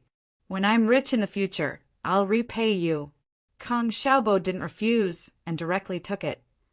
I also want to buy a phone and also one for Tangyan, Lin Yi said. Tomorrow afternoon, let's go to the phone shop together. Okay. Oh, right, boss. Can you lend me your phone again? Kong Xiaobo whispered. What do you want to see? Yushu or Mengyao? Lin Yi gave this guy a knock on the head. You already have Xiaofan. Don't think too much. You can even see through this. Kong Xiaobo was a little embarrassed. It's just for the eyes. I'm not fated with the 3 school beauties. Tang Yin is my sister-in-law now. I don't dare to look around. I can only admire these two beauties without an owner. Study hard. Lin Yi smiled helplessly. I won't let you look. Okay, I won't look. Kang Xiaobo was a little depressed. Tell me the truth, boss. Who does this phone belong to? Why does it look like a girl's phone? Can you tell me? Also, the beetle last time, you said it wasn't yours. I think it's a girl's too. Since you want to know so much, I'll tell you. Lin Yi looked at Kang Xiaobo and said, the car and phone are actually Yushu's. We're living together. Ah. Xiaobo paused. Tsuke Xiaobo said, Fine, I won't ask you anymore, all right? Lin Yi shrugged. Most of the time, no one believed the truth. But it was a good way to solve the problem once and for all. Kang Xiaobo wouldn't ask about this anymore. Even if he knew the truth, Lin Yi didn't lie to him. He was living with Yushu and Meng Yao as well. But, to be more precise, they were living together. Lin Yi sent Meng Yao a text after school, telling her that he had something to do and would be back later. Meng Yao was already used to this type of text. She hired this guy, so why did he have so many things to do? Guan Xian was a little helpless at her grandpa's praises. If that guy was so good, why didn't he take him in as a godson or something? Why did he want her to hang out with him? Guan Xian already had someone in her heart. How could she accept someone else at a time like this? But Guan Xian couldn't tell her grandpa about this.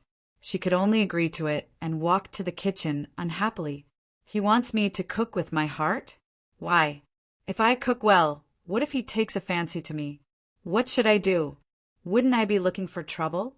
Guan Xian thought that she might as well make it a little worse, so that he wouldn't want to eat it again.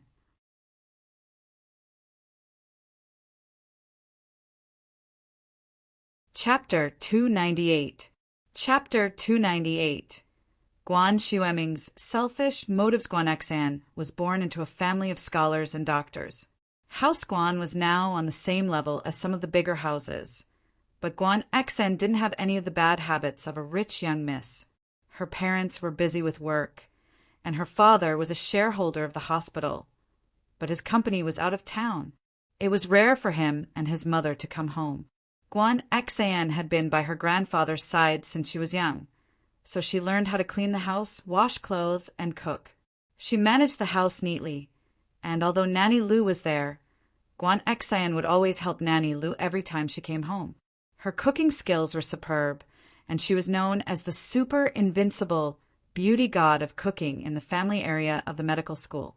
Whenever Guan Xian cooked, her grandfather's old friends would shamelessly come over to eat with her. Guan Xian's cultured and refined demeanor made her the object of admiration for all the boys her age in the medical school's family area. However, the Guan family's strict upbringing forbade dating before graduation, so many admirers were deterred from pursuing her. Guan Xueming, on the other hand, entered society and started working after graduation. It was just that Guan Xueming's reputation was getting bigger and bigger, and those old friends who came to visit him stopped bringing it up. Guan Xueming's reputation was now on the same level as the bigger houses, and no one knew if Guan Xian would marry into a rich family. But Guan Xian was a good wife and loving mother. She was definitely the first choice for a rich family's daughter-in-law. Guan Xian breathed a sigh of relief. She'd just graduated, and her career hadn't even started yet. How could she be in the mood for a relationship? But even if she wasn't in the mood, there were times when love couldn't be stopped. When Guan Xian had first developed feelings for Lin Yi, she'd found it strange and inconceivable. It was the first time she'd developed feelings for a boy, and the old Guan Xian had even thought that there was something wrong with her sexual orientation. Perhaps she was just a little late in her development. Guan Xian comforted herself, but she felt that there was no longer any possibility between her and Lin Yi. She'd fantasized about it, but reality was reality. Guan Xian had chosen to run away from him the first time she saw him. But after running away, she couldn't help but want to see Lin Yi again. It was a conflicted feeling. She knew that it was impossible, but she still wanted to see him. It was like a moth flying into a flame. It was somewhat impulsive and irrational, but it was uncontrollable. Shin, do you need Auntie Lou's help? Auntie Lou's voice came from outside the kitchen. After tidying up the house, Auntie Lou came to help Guan Xian in the kitchen. No need, I can do it myself. Guan Xian rejected Auntie Lou's offer of help, but she couldn't let Auntie Lou come. If Auntie Lou saw her cooking secret, she'd definitely stop her from messing around. Auntie Lou didn't think much about it. She knew that Master Guan was going to introduce a handsome young man to Guan Xian. Auntie Lou thought that Guan Xian was tempted and wanted to show off her invincible cooking skills. If someone were to help, how would they show off the super invincible young god of cooking in the universe? One had to admit that Guan Xian's cooking skills were excellent. Even though the seasoning was messed up, the dishes were still delicious and tasteless. If one didn't taste it and just looked at the appearance, it would definitely make one salivate. Whether it was the color or the fragrance, they were all excellent. But after one taste, one would find that every dish was either salty, sour, or sweet. In short, none of the dishes had a normal taste. Before Guan Xian took the dishes out of the wok, she would add a random seasoning to the dishes. Guan Shuamin looked at Guan Xian, who was busy cooking, and he was happy. Such a virtuous, beautiful, gentle, and well-mannered granddaughter should be able to make Lin enjoy it so much that he forgot to go home, right? If Guan Xian came to his house a few more times, all the medical problems he had would be solved by her. If Guan Shuamin could become his grandson-in-law, the Guan clan would be prosperous for the next 100 years. Although the Guan clan status was comparable to the big houses, and even the heads of the big houses were respectful to them, Guan Shuamin knew very well that it was all because of him. He was Miracle Dr. Guan, and that was why the Guan clan status was so high. Everyone would die one day, and knowing a miracle doctor was the same as having a guarantee of life. This was also why the Guan clan status had risen so quickly these past few years. But if Guan Shuamin was gone one day, the Guan clan status would plummet. Without a miracle doctor, the Guan clan would be no different from a normal small family. Although Guan Shuamin wasn't someone who cared about fame and fortune, he could not think about his children and grandchildren, especially his granddaughter. Guan Shuamin was even more worried about her. Finding a good husband for her had become his main concern. Looking at Lin, he reminded him of Guan Xian. If his granddaughter could be with Lin Yi, then the Guan clan's reputation wouldn't fall because of his passing, but would instead rise. Guan Shuamin knew very well. What kind of miracle doctor was he? Lin Yi was the miracle doctor, and that miracle doctor he met 20 years ago. That was the real deal. His eldest son's family had settled in Yanjing, living a wealthy life. His youngest son and his wife were busy with business, and only their daughter Guan Xian was by their side. Guan Shuamin didn't have much to worry about with his two sons. His eldest son didn't have any skills, but he'd made quite a bit of money through Guan Shuamin's connections, enough for them to live the rest of their lives. Guan Shuamin didn't have a good impression of his eldest son, and he didn't want to return to a small place like Songshan ever since he'd been exposed to the upper class. He only came back once during the holidays, which disappointed Guan Shuamin quite a bit. His youngest son, on the other hand, came back often and was a righteous person, albeit a bit old-fashioned. He relied on his own ability to do business and never mentioned Guan Shuamin's name outside. Logically speaking, with his youngest son's personality, if he didn't have any background or backing, he would definitely be disadvantaged in society. However, his luck wasn't bad. In his early years, he met a benefactor, a legendary figure. Unfortunately, this person also disappeared from everyone's sight in the same year as the genius doctor who had taught Guan Shuamin, becoming a legend. Xian, there's no need to make so many dishes. It's enough to eat. Guan Shuamin was a bit puzzled as he watched his granddaughter run around, preparing a table full of delicacies. Had his granddaughter really grown up? Was she starting to care about her marriage? Was she going to show off in front of this young man?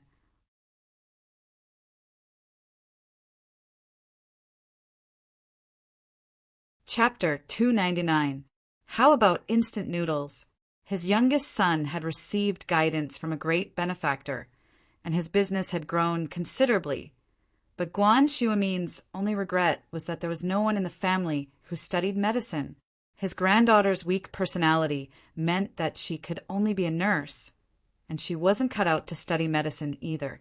That was why Guan Xuemin had always wanted to find someone to pass on his legacy to, or he wouldn't have been so surprised to see Lin Yi at the bookstore and wanted to take Lin Yi as his last disciple. But that thought was gone now. His medical skills weren't even a third of Lin Yi's, so what was the point of passing on his legacy? It wasn't even certain who would be whose teacher. But no matter what, Guan Xuemin had something to look forward to. Ding! The doorbell rang. Lin Yi parked the car in front of Guan Xuemin's villa and pressed the doorbell. Guan Xuemin was overjoyed at the ring. He quickly stood up and waved at Auntie Lu, who was about to open the door. He'd open the door himself. Guan Xuemin didn't dare put on any airs when it came to Lin Yi. There was no such thing as learning, and Lin Yi was better than him. Lin Yi, you're here, Guan Xuemin said happily when he opened the door and saw Lin Yi. Ah, nice to meet you, Grandpa Guan. I came right after school and didn't bring any gifts, so please don't mind me. Lin Yi smiled as he spread his empty hands. Other people brought gifts when they came to Guan Xuemin's house, but Lin Yi came empty-handed. What gifts? Guan Xuemin was amused by Lin Yi's words. I'm happy that you're here. It wasn't easy for me to be so thick-skinned as to call you and invite you over for a drink or two. If you keep being so polite, I won't call you again no matter how thick-skinned I am. Ah, all right. Then I'll come over when I'm free, Lin Yi said with a smile. That's more like it. Guan Xuemin nodded matter-of-factly. Guan Xan was walking out of the kitchen with a plate of sweet and sour mustard fish in her hands when she heard someone boasting that he could come over for free food. She wasn't happy at all. Who are you? You're here to freeload? Did he really not treat himself as an outsider? All right. Since you came to eat, I'll let you eat your fill. Let's see if you dare to come again next time. Tonight's sour, sweet, bitter, spicy, and numbing feast will definitely be fresh in your memory. However, the voice sounded familiar. Had it been to his house before? Guan Xan frowned, but didn't pay much attention to it. She was just about to put the fish on the table when she looked up and froze, almost dropping the fish on the floor.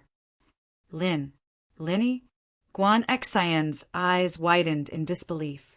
Why was he the one who wanted to freeload all the time in the future? Guan Xan? Lin Yi was startled. What was Guan Xan doing here? He suddenly remembered what Guan Xuemin had said about his granddaughter. Could Guan Xan be his granddaughter? Both of them had the same surname.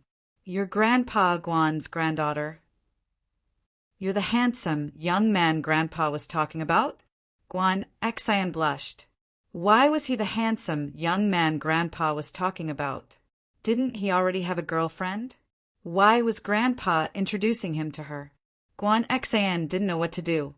She wanted to hide her feelings for Lin Yi from the bottom of her heart, but she lowered her head shyly. Handsome young man? Lin Yi paused at the title and smiled bitterly. I'm not considered a young genius, but I'm young and promising. I can barely call myself that. Bragging. Guan Xan couldn't help but smile. What kind of person was this immodest? Wasn't handsome young and promising about the same?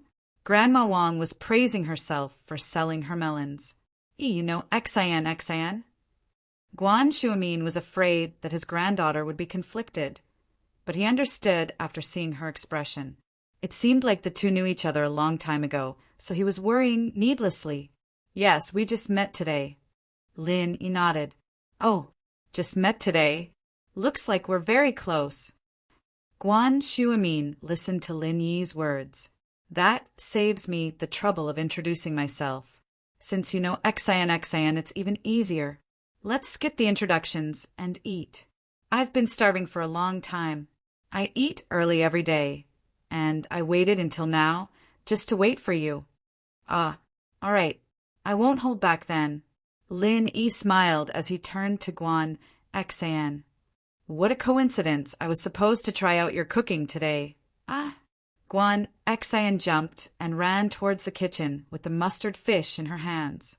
She never would have thought that the handsome young man Grandpa was talking about was Lin Yi. She wouldn't have made these weird dishes if she'd known earlier. She would have prepared with all her heart and skills if she'd known earlier. Guan Xian regretted it a little. If Lin Yi ate the feast she prepared, he'd probably never come again. What should she do?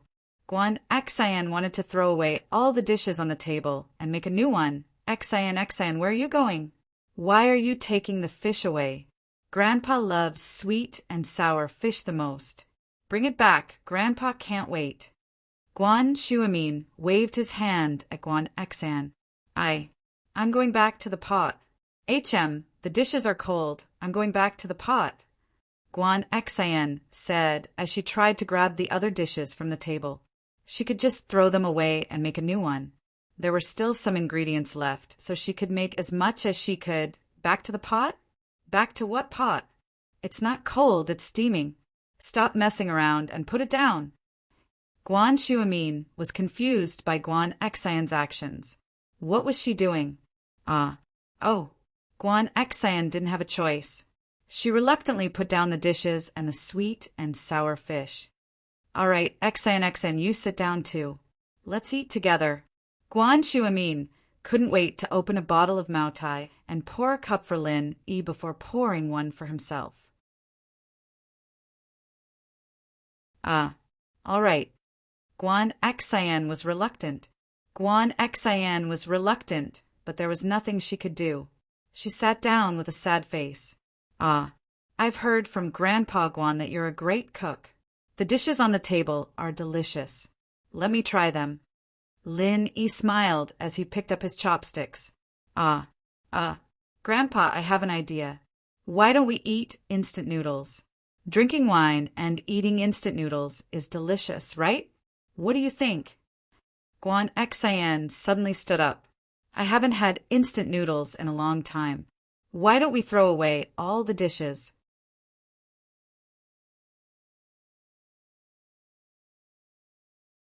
Chapter 300. Absolutely disgusting. What the hell are you doing? Xian. There's so much good food here. Why are you eating instant noodles? Shuamin was getting a little pissed off. Lin Yi was a guest he'd invited. Even if the two of them knew each other, or had some sort of conflict, there was no need to be like this. And no. Guan Xian stuck her tongue out, a little embarrassed. Do you want instant noodles, Lin Yi? Me. I'm fine. Lin Yi was a little puzzled.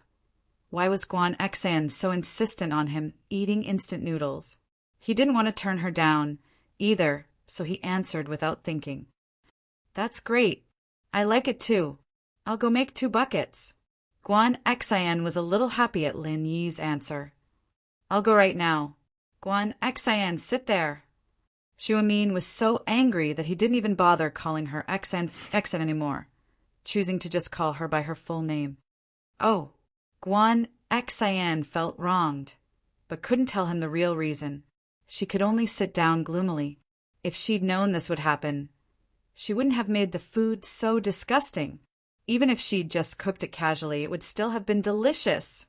I haven't had instant noodles in a long time. I kind of miss the taste. Lin Yi smiled. Grandpa Guan, don't be mad. Guan Xian's just too passionate. Guan Xian looked at Lin Yi gratefully. She was about to poison him to death, but he was still helping her out. What a nice guy.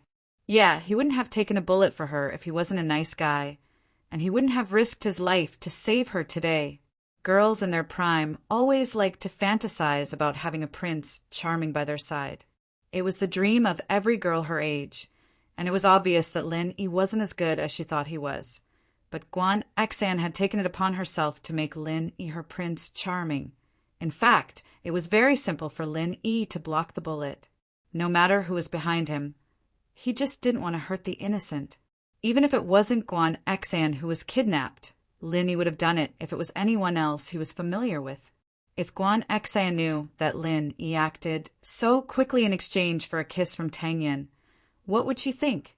Looking at his granddaughter's grateful expression towards Lin Yi, Xu Amin was even more surprised this time. These two didn't seem to have a conflict, did they? What kind of relationship was that? Why is Xin acting so weird today? Lin Yi actually cooperated. All right, let's not talk so much. Since you're familiar with it, let's eat it. I'll go first. Guan Xuemin picked up a piece of sweet and sour fish with his chopsticks. Guan Xian wanted to stop him, but it was too late. She could only grimace and wait for her grandpa's scolding. This fish is very tender, not bad. Uffed. Guan Xuemin's eyes widened as he spat out the fish in his mouth. He gasped, "What's in it?" "I am my old life." Xuemin thought that the fish was soft and tasty when it first entered his mouth, but the next moment a wave of spiciness rushed to his nostrils and almost made him cry. "Gramp, I'm sorry." Guan Xan hurriedly passed a bottle of water to Xuemin. "I accidentally knocked over the mustard." "Knocked over the mustard?" Xuemin took a sip of water to catch his breath. "Then why did you bring it here? Didn't you kill Grandpa?" "I said I was going to cook it again." "Grandpa, you didn't let me." Guan Xan said carefully. "All right, forget it. We'll pass on the sweet and sour fish. Have Auntie Lu take it away. We'll eat something else." Xuemin waved his hand helplessly. I'm sorry. I made a fool of myself in front of you. Come, let's eat something else." Xan isn't usually like this." She might have been a bit careless when she heard that a handsome young man like you was coming. "She's pretty good at cooking. Why don't you try some?" Lin Yi looked oddly at the sweet and sour fish Auntie Lu was taking away. Knocked over the mustard? Lin Yi picked up his chopsticks and picked up a piece of stir-fried pork with bamboo shoots. He was just about to eat when Guan Xan said, "Wait?" ? Lin Yi turned to Guan Xan. "Ugh, let's just eat instant noodles." Guan Xan said weakly. Lin Yi had a rough idea of what was going on by now. He stuffed the bamboo shoot into his mouth. It was very salty. Lin Yi picked up a few dishes closer to him and tasted them. They were either too sweet or too spicy. None of them were tasty. What do you think? Not bad, right? Guan Xuemin, on the other hand, was waiting for Lin Yi's praise. As long as he had Lin Yi's appetite, he wouldn't have to worry about Lin Yi stopping by to discuss medical matters with him. "It's not bad." Lin Yi smiled bitterly. Xuemin paused. Wasn't Lin Yi's expectations a bit too high? And this was just not bad. Which of his old friends didn't praise his granddaughter Xan's cooking? Even their children and grandchildren were shameless enough to come here for free meals. His granddaughter was hailed as the invincible beauty goddess of cooking in the family quarters. But since it was Lin Yi who said it, Xuemin couldn't argue with him. After all, Lin Yi was his teacher now. Your taste is pretty high. This old man thinks it's not bad already," Xuemin said as he picked up another dish. "High taste? That's high?" Lin Yi smiled bitterly. He'd already made up his mind by saying that it was okay, but he'd said something against his will. Uffed. Xuemin spat out a mouthful of stir-fried pork with bamboo shoots. He quickly drank a mouthful of water and said, Xan, did you kill the salt cellar?" Guan Xan lowered her head in embarrassment, not daring to look at her grandpa and Lin Yi. Today was too embarrassing. Xuemin quickly tried a few other dishes with his chopsticks and spat them out again. He finally understood that Lin Yi's not bad was already praising today's food. Today's food couldn't even be described as bad. It was unbelievably bad. Xan, this food. Shuamin's eyes widened. You don't usually cook like this. Grandpa Guan, maybe Xan was frightened today. Lin Yi wanted to say a few words to comfort Guan Xan, but she cut him off. Guan Xan didn't want her grandpa to know what happened at the hospital today. It'd make him worry. So she cut Lin Yi off and said her real purpose. Grandpa, I'm sorry. I actually did it on purpose. On purpose? You made it this bad on purpose? What's going on?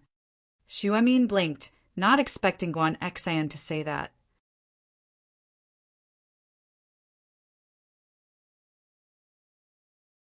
Chapter 301. Xan's bias. I think he wouldn't want to come back after tasting my cooking. He's afraid of being poisoned. Guan Xan explained sheepishly. Lin Yi had more or less guessed Guan Xan's intentions. Guan Xuemin had praised his granddaughter to Lin Yi more than once, saying that she was a good cook and a well-mannered person. Lin Yi naturally understood the old man's intentions. Guan Xuemin, on the other hand, must have told Guan Xan something similar back at home as well. It was only natural that Guan Xan was conflicted. Any girl wouldn't be too happy if they were told that a handsome young man was coming to their house, asking them to get to know him better. You dash! Guan Xuemin was pissed off. This was the first time he'd lost face. Lin Yi is my guest. How could you do this? It's fine if you guys know each other, but if it were someone you don't know, they'd be slamming the door and walking out already. How is this treating someone to a meal? You're trying to poison him to death. I'm sorry, Grandpa. Guan Xan lowered her head, realizing that she'd gone too far. She hadn't thought too much about it before. She'd only wanted the young man to leave as soon as possible. Now that she thought about it, where would her grandpa's face go? Haha, it's fine, Grandpa Guan. Don't blame Guan Xan. Lin Yi smiled. Actually, to tell you the truth, you kept telling me how good your granddaughter was, and I didn't even dare to visit you. It's normal for Guan Xan to feel the same way. Is that so? So, I'm the one worrying too much then? Guan Xuemin thought about it for a moment. It seemed like he'd been a little too hasty, so he shook his head. All right, let Auntie Lu make a few dishes. I'll go. Guan Xan stood up a little embarrassed. It was a bit of a shame that all the dishes on the table were picked up, but it wasn't something a normal person could eat. Lin Yi changed the topic to medicine, and Guan Xuemin quickly forgot about the previous unpleasantness. He excitedly discussed the prescription with Lin. Guan Xuemin had completely forgotten what had happened when Guan Xan brought a few steaming hot dishes to the table. Xan, come pour Grandpa some wine. Guan Xan looked at Lin Yi suspiciously. Was this man really that mysterious? Not only was he skilled, but he also knew medicine? It wasn't easy for a person to receive such high praise from his grandfather. Guan Xan's subsequent dishes were quite ordinary. A plate of scrambled eggs with green onions, a plate of mushrooms, a plate of tofu, a plate of cucumber, and a bowl of sour and spicy egg soup were all served piping hot. 4 ordinary home-cooked dishes and an ordinary soup were cooked to perfection in Guan Xan's hands. Try it again this time.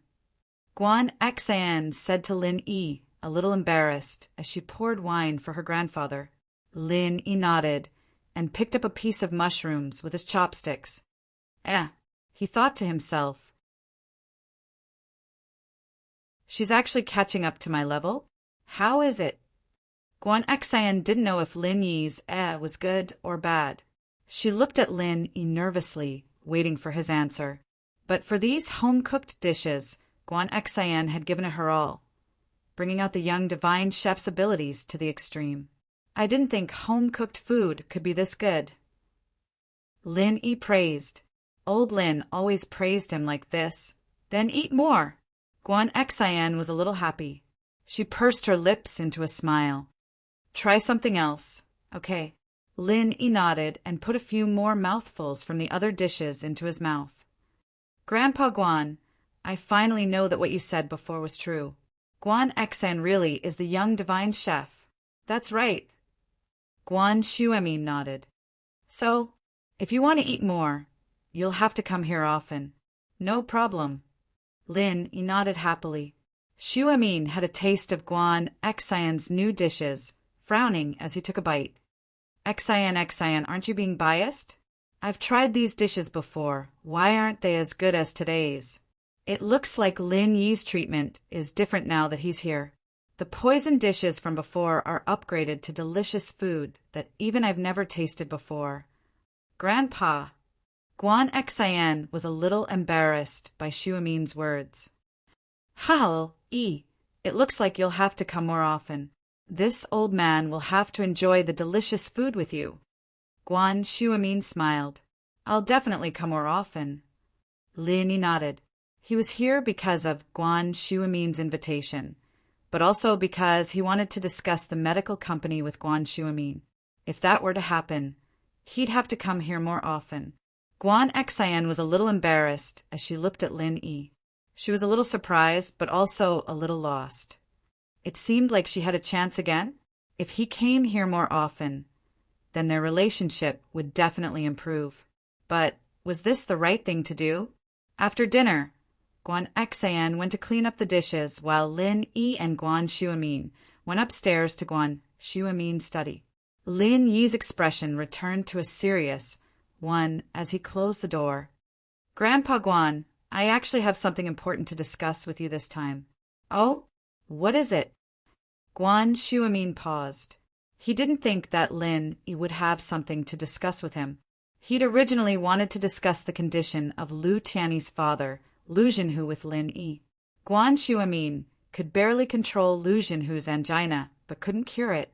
So he wanted to discuss it with Lin Yi and see if there was anything he could come up with. But since Lin Yi had something to discuss, he'd talk about Lin Yi first. Grandpa Guan, I'd like to start a medical company and sell some Chinese medicine. Lin Yi got straight to the point. I'd like to borrow your title as Miracle Dr. Guan. Oh, you want to start a medical company? Guan Shuemin paused, but didn't really care about what Lin Yi said. There's a lot of medical companies in the country right now. If I don't have any special medicine, I won't be able to make much of an impact with just my name alone. If Dr. Kong can use Golden Creation to become one of the top medical companies in the country, why can't we? Lin Yi smiled nonchalantly. He has Golden Creation, so we can make rejuvenation pill and blood clotting powder. There are a lot of similar names in wuxia novels, anyways. Oh! Guan Shuemin paused. You have the recipe for Golden Creation?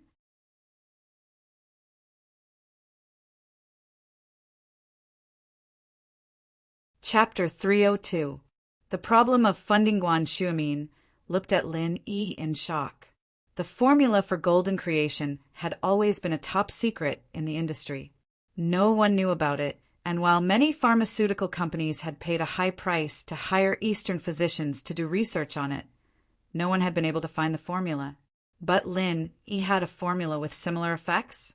But when he thought about Lin Yi's painkiller formula, Guan Shuemin didn't doubt that Lin Yi was just joking. If he said it existed, then it definitely existed. If he said it worked, then it worked. Guan Shuemin had no doubt about that.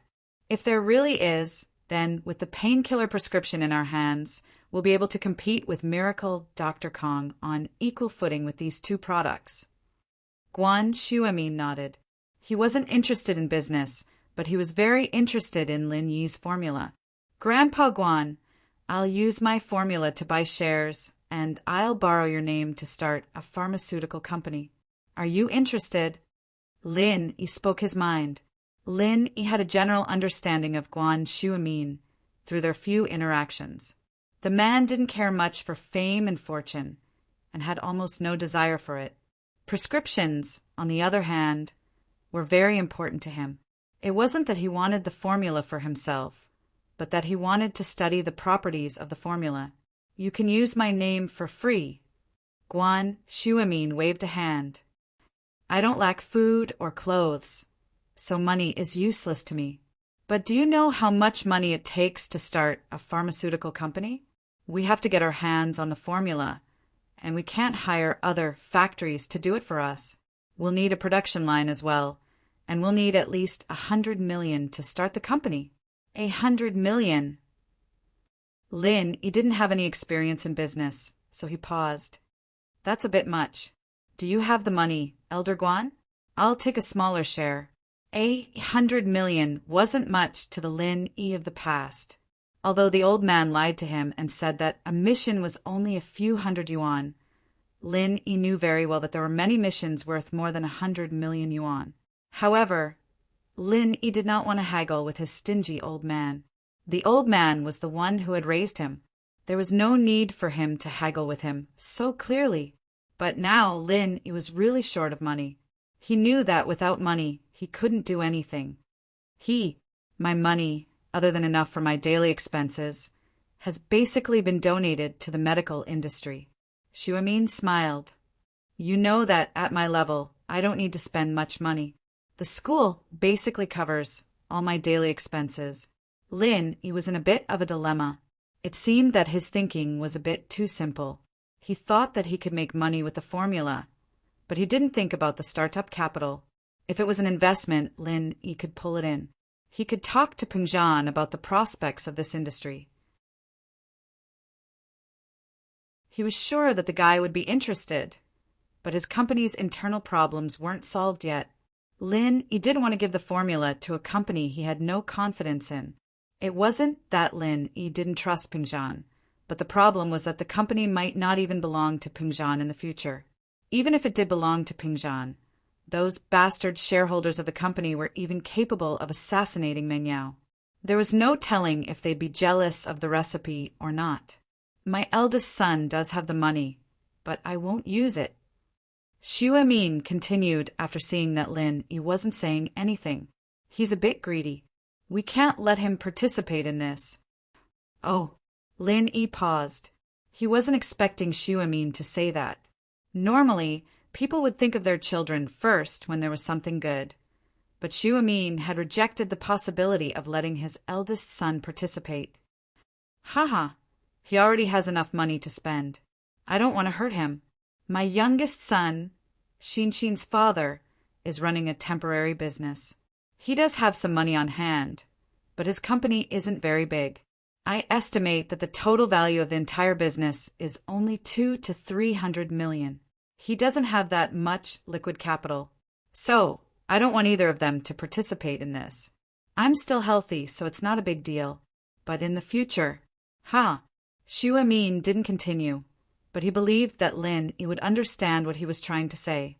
Indeed, Lin Yi understood Xuemin's words. Lin Yi was shocked. He knew that Xuemin was a righteous old man who didn't care about fame and fortune, but he didn't think that the guy would be this insightful. He'd removed his 2 family members from the equation as soon as Lin Yi mentioned the idea of a partnership. Grandpa Guan, it's not a problem to give them some shares. Lin Yi said, a little embarrassed. No need. Xuemin shook his head. Don't talk about them. I don't even want the shares. Lin, he was stunned. How can you do that? How can I borrow your reputation? You brat. Let me finish. Xuemin didn't know whether to laugh or cry at Lin Yi's words.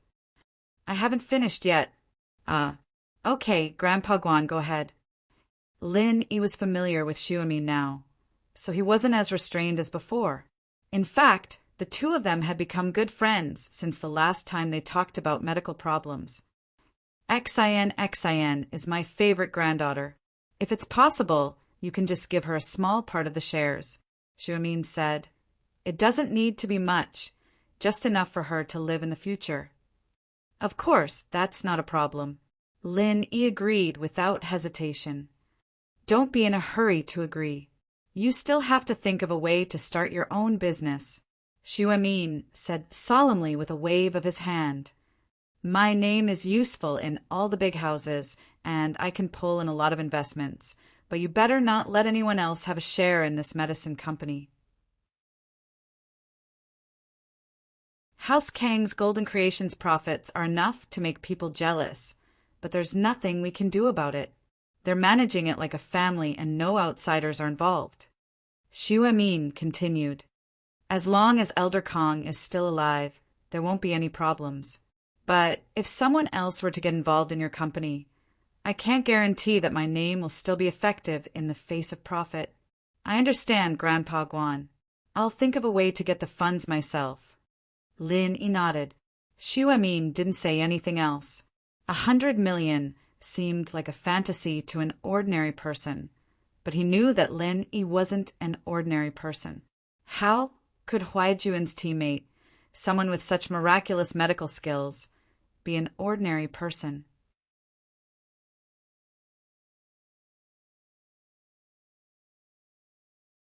Chapter 303. The Young Miracle Doctor, It's Useless. Lin Yi waved his hand, not looking at the patient. Since it's your patient, Grandpa Guan, I'll take a look with you. All right, I'll call him and ask him to come over. Guan Shuamin nodded. Lin Yi was right. Seeing the patient wasn't as direct as looking at the patient. Having Lin Yi with Elder Lu was much better than doing research on his own. Oh, the patient's nearby? Lin Yi asked, surprised.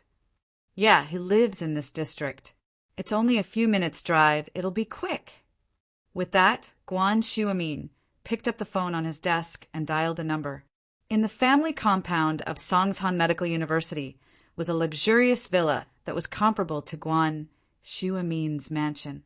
A young man in his 20s was talking angrily to a middle-aged woman. Andi, isn't Sun Jingyi looking down on House a little too much by doing this? We're a Willian house, after all, and we're one of the 4 great guardian houses. What's House Sun? They're just a new house, and I'm already giving them a lot of face by asking for their hand in marriage. But that old man's son doesn't know what's good for him, saying that he doesn't want to get involved in young people's affairs, telling me to work hard on my own. The speaker was Wu Qintian, the most promising young man in House Wu's younger generation. He was known as Little Wu Iron Fist. House Sun's business has been expanding really fast these past few years, and they have some connections in the political world. They're a new house, yes, but they have the right to stand shoulder to shoulder with the other old houses. Lu Tianyi said, glaring at his nephew, but Sun Jingyi and I are childhood friends, and she's gone too far. She found a boyfriend in private and made me look like a fool. Qintian said resentfully, I wouldn't have lost my wallet if it wasn't for her. People look down on me. All right. Tian, I'll help you. Wu Huiru opened her mouth. Since your uncle's father will be staying here to recuperate for a while, I'll help you set up a company. Let's show that girl from the Sun family the talents of the Wu family's men. Thank you, Ani. Qintian was overjoyed. He didn't know what to do in this unfamiliar city, but with his aunt's help, he'd be able to make a name for himself and show Sun Jingyi how good he was. Ring. The phone in the living room rang. It's so late, who's calling? Tianyi Huiru? What if it disturbs Dad's rest? Wu Huiru complained when she heard the phone ringing. What if something happens? Tianyi glared at Huiru. Huiru? This landline phone was in the previous villa. He must have called the previous owner by mistake. Wu Huiru curled her lips. Who doesn't call this phone when they know us? That's right, Uncle. Auntie is right. Don't worry about him. Qintian was in the middle of a happy conversation with his aunt, preparing to think about how to capture Sun Jingyi's heart after setting up the company, when the phone interrupted them. Lu Tianyi frowned, ignoring his wife and nephew. Hello, I'm Lu Tianyi. Tianyi? I'm Guan Shuamin. Bring your father over. I've invited a specialist, and we're going to see if there's any possibility of a cure. Shuamin's voice came from the other side of the phone. All right. Elder Guan, I'll bring my father over right now. Thank you. Lu Tianyi nodded profusely at the words. Lu Tianyi was very grateful that Shuamin was putting so much effort into his father's situation. After all, House Lu was one of the most powerful houses in the city, but that was only because old Lu Jinhu was still alive. Many people gave them face, but once old Lu passed away, House Lu would definitely fall. Tianyi glared at his wife after hanging up. You almost ruined our big plan, you know. Elder Guan's invited a specialist, and he's going to treat Dad. Would you be able to take responsibility if you didn't get the call? I'll go help Dad down right now. Huiru didn't dare say anything else. She lowered her head and went upstairs. Lu Tianyi had become more and more manly these days, and Huiru didn't dare make a fuss anymore. Instead, she became more obedient. Humph! Be careful, Lu Tianyi warned. Qintian, go with me to help your grandpa Lu down. Huiru gave Qintian a look. Old Lu was a big shot, and if he fell in love with Qintian and spoke up for Qintian at Haosan, old Sun wouldn't just give him face. Qintian understood and followed his aunt upstairs. 10 minutes later, old Lu Jinhu came down with the help of Huiru and Qintian. Lu Tianyi had already parked the car in front of the villa, waiting for them to get in before driving straight to Xu Amin's villa. Zhenhu was no longer sleepy after hearing that a specialist was coming to treat him. His heart was filled with hope. Even an old man in his 70s would want to live a few more years. It wasn't that Zhenhu was afraid of death, but that he couldn't let go of the Lius. Auntie Lu opened the door for them and invited the Lius into the villa. Xu Amin and Lin Yi were waiting on the sofa in the living room. But Lin Yi paused when he saw Jinhu and Lu Tianyi. He didn't expect the patient Xu Amin was talking about to be Jinhu. Lu Tianyi's family also saw Lin Yi on the sofa. They paused as well, but Jinhu and Lu Tianyi's faces lit up with excitement. Xu Amin had found this miracle doctor. Did that mean that his father's illness could be cured? But Qintian's face was very ugly. He didn't expect to see Lin Yi here, nor did he expect Lin Yi to be sitting with miracle Dr. Guan, who was treating Grandpa Lu. He wanted to say something, but held it in. This wasn't House Wu or House Lu, after all, and it wasn't his place to speak. He could only look at Lin Yi with hatred. Miracle Doctor, I didn't expect to see you here. It's great.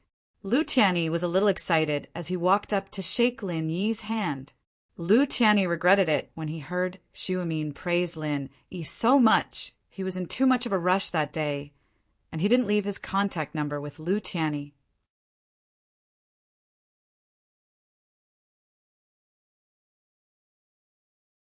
Chapter 304. This kid is a little annoying. Lu Tianyi felt a little awkward. Who is he? Many people tried to get on his good side, and he'd taken the initiative to shake hands with Lin Yi. Now that he was being ignored, he felt a little embarrassed. But if Lin Yi really was as miraculous as Guan Xuemin said, then it was normal for a miracle doctor to put on airs. He was someone many people wanted to get on his good side, after all. It was normal that he didn't like him. Uncle, don't get tricked by him. I know this kid. He's not a miracle doctor. Qintian was getting angry at his uncle's respect for Lin Yi. He's Sun Jingyi's boyfriend. A liar. Qintian found it hard to connect the title of miracle doctor with Lin Yi. The kid didn't look like a miracle doctor at all, and he'd asked Sun Jingyi about what Lin Yi did for a living.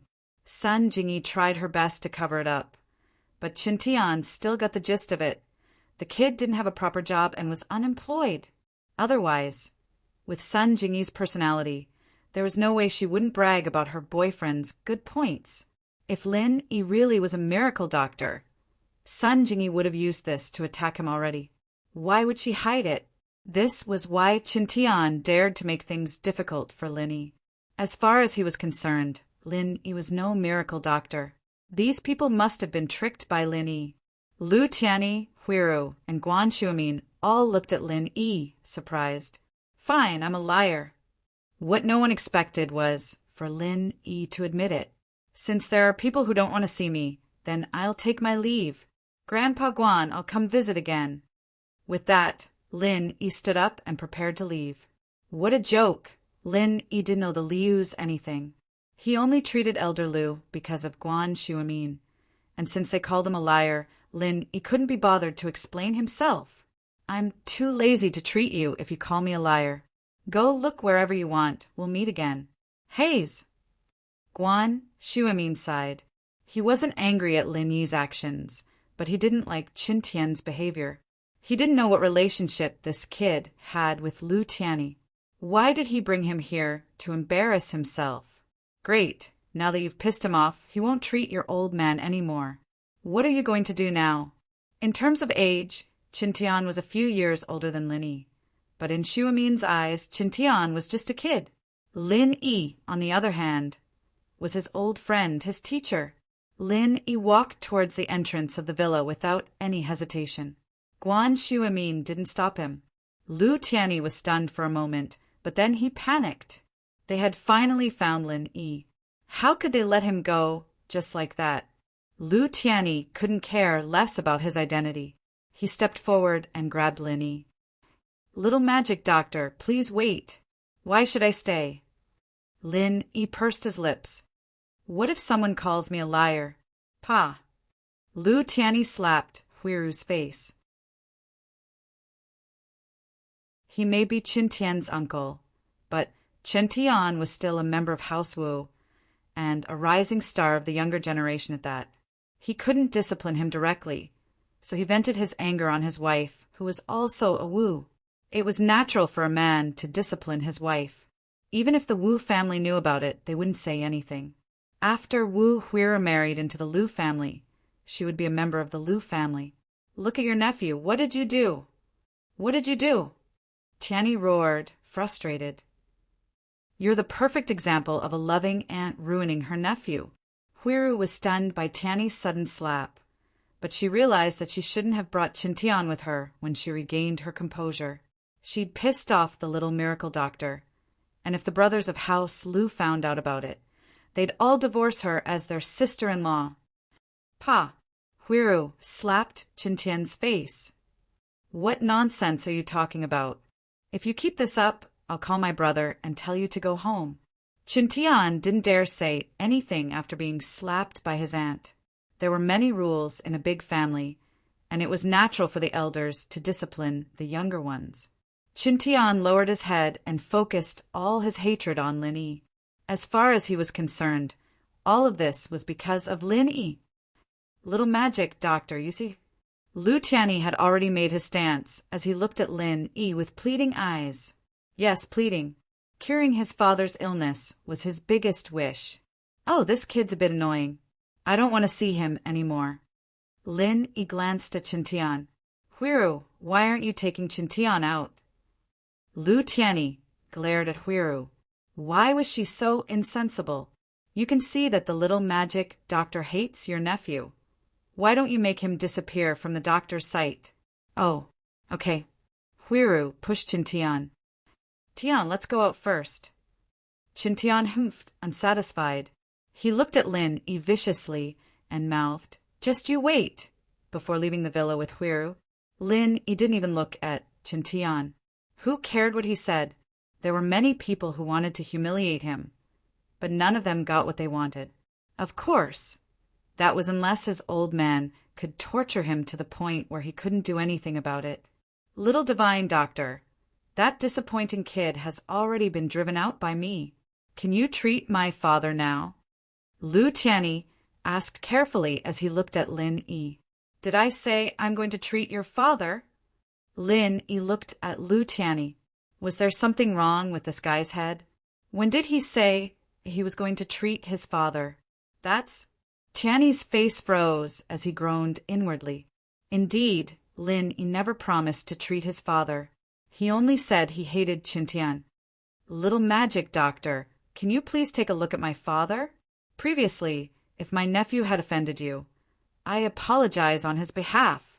It wasn't easy to make Lu Tianyi humble himself like this, but he really did put all his hopes on Lin Yi. After seeing Lin Yi's miraculous skills with his own eyes, plus Shuamin's respect for Lin Yi, Lu Tianyi didn't doubt that Lin Yi was the real deal. If it were anyone else, even a miracle doctor, Lu Tianyi wouldn't act like this. But Lu Tianyi didn't dare underestimate this young man who was called a specialist by Guan Shuamin and Miracle Dr. Guan, especially with Lin Yi's temper. It was normal for powerful people to have a temper, and Lu Tianyi understood that. He was sure that Lin Yi was a master.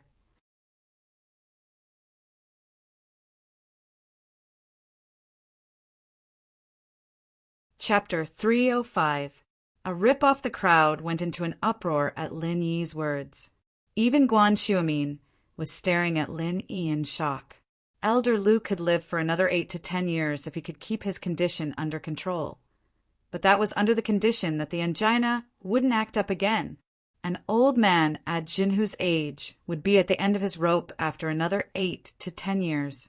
Even Hua Tuo himself wouldn't be able to change his fate. And this, how could it be said that even if he was cured, it would all be for naught? Sickness and death were part and parcel of human nature. It was normal for descendants to die 8 to 10 years later. Ha ha ha. Young man, you're right. In another 8 to 10 years, I'll be buried. That's only natural.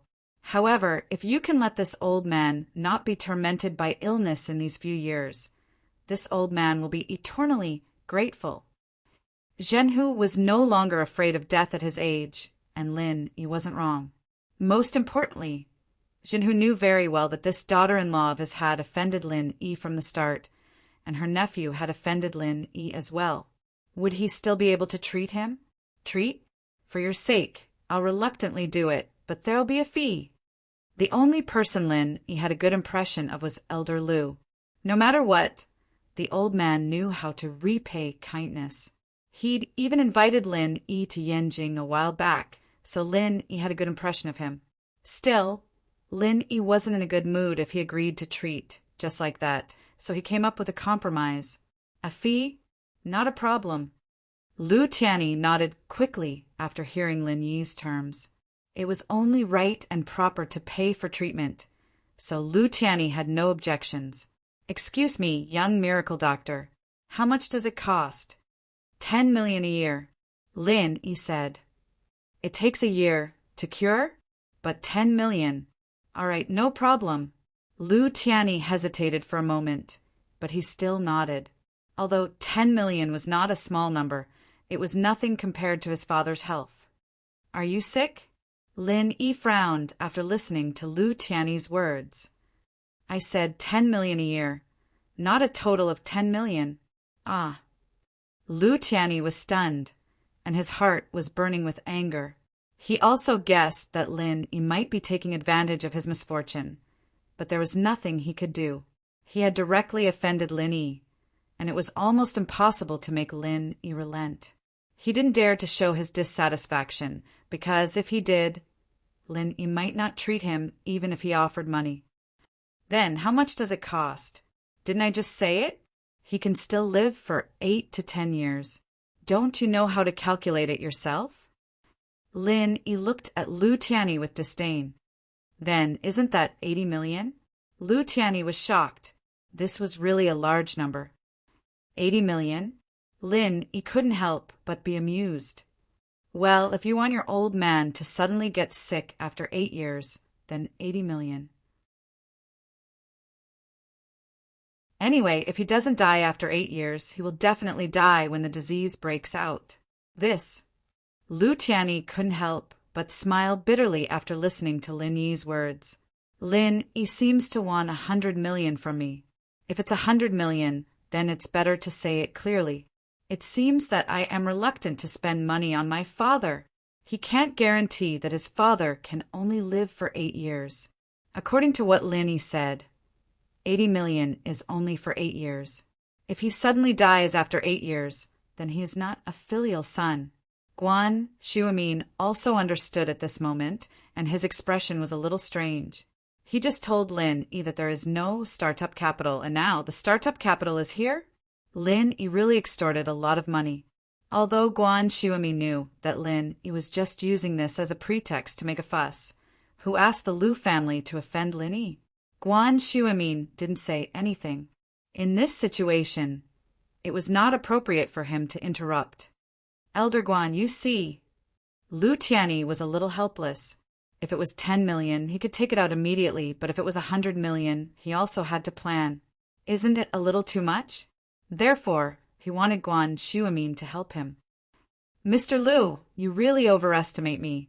Guan Shuamin shook his head.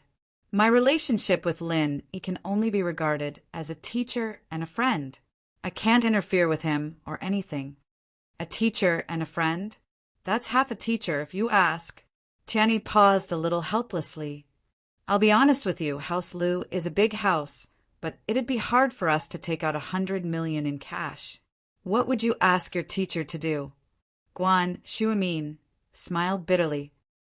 Liu Tianyi was stunned, not understanding what Guan Shuamin was saying. Lil Yi is half a teacher to me. Guan Shuamin didn't feel embarrassed at all. Shuamin didn't feel embarrassed at all. He was a man of honor, and he respected Lin Yi's medical skills. He wouldn't hide anything just because he was afraid of losing face. What? Liu Tianyi was shocked and looked at Lin Yi in disbelief. Guan Shuamin actually said that Lin Yi is his teacher? How? How is that possible? However, Liu Tianyi was a person who had seen the world, and he immediately understood. Yes, even Guan Shuamin couldn't do anything about his father's illness.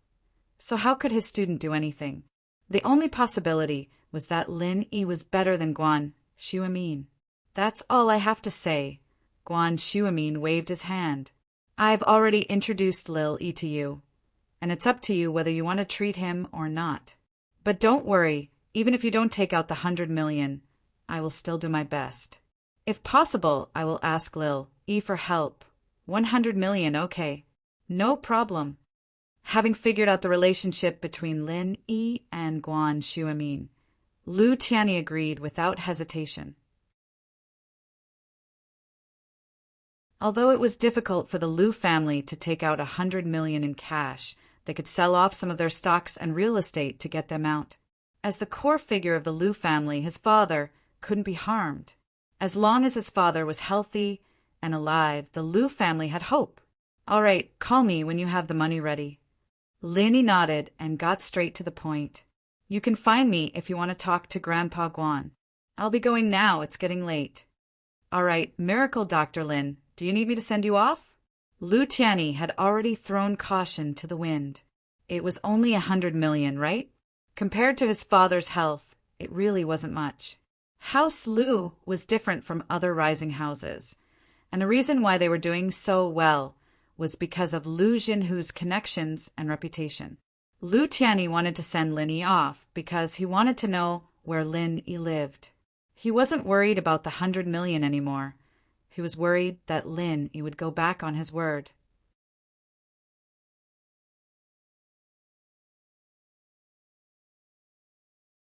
Chapter 306. Parting on bad terms. All right. Shuamin nodded. Be careful on the road. You've been drinking, so if you're driving, I've been awake for a while now. Do I look drunk to you, Grandpa Guan? Lin Yi smiled. Drinking? Lin Yi rarely got drunk. Ever since he started practicing the art of dragon mastery, Lin Yi's tolerance for alcohol had increased as well. The old man at home often dragged Lin Yi to drink with him, but it was always old Lin who was completely drunk after the drinks, while Lin Yi was completely fine. Old Lin was quite annoyed by this. Drinking with someone who couldn't get drunk wasn't fun at all. In the end, old Lin stopped allowing Lin Yi to drink, telling him to drink plain water instead. The reason was simple. He thought Lin Yi was wasting alcohol, and since drinking was the same as drinking water, he might as well drink water instead. Shuamin nodded. Lin Yi didn't look drunk at all. What he'd done to House Liu just now was enough to make them lose their temper. After Lin Yi left, Liu Tianyi let out a long sigh and smiled bitterly at Shuamin. Elder Guan, I'm sorry for all the trouble I've caused. After all, Liu Tianyi had come to Shuamin for treatment. Now that he'd switched to Lin Yi, it was a little disrespectful. While Lin Yi had been introduced by Shuamin, Liu Tianyi still had to explain himself. He'd been too polite to Lin Yi earlier, and he was worried that Shuamin might have some ulterior motives. Lin Yi was a miracle doctor, but so was Shuamin. Liu Tianyi didn't want to offend him. Xu Amin waved his hand. I don't have the ability, but I hope my patient can get better. Did you guys know Lin Yi before? He's the one who saved my father's life I told you about last time. Lu Tianyi explained, so this is why I believe that he can cure my father's illness. All right, heaven wings. Jinhu spoke up at this time. When you raise money, give Professor Guan an extra 2 million. Okay, Dad. Lu Tianyi quickly nodded. Forget about my consultation fee. I didn't cure your illness. Guan Shuamin waved his hand and was about to refuse. No matter what, you've helped me for so many days. You should give me the money, Jinhu said.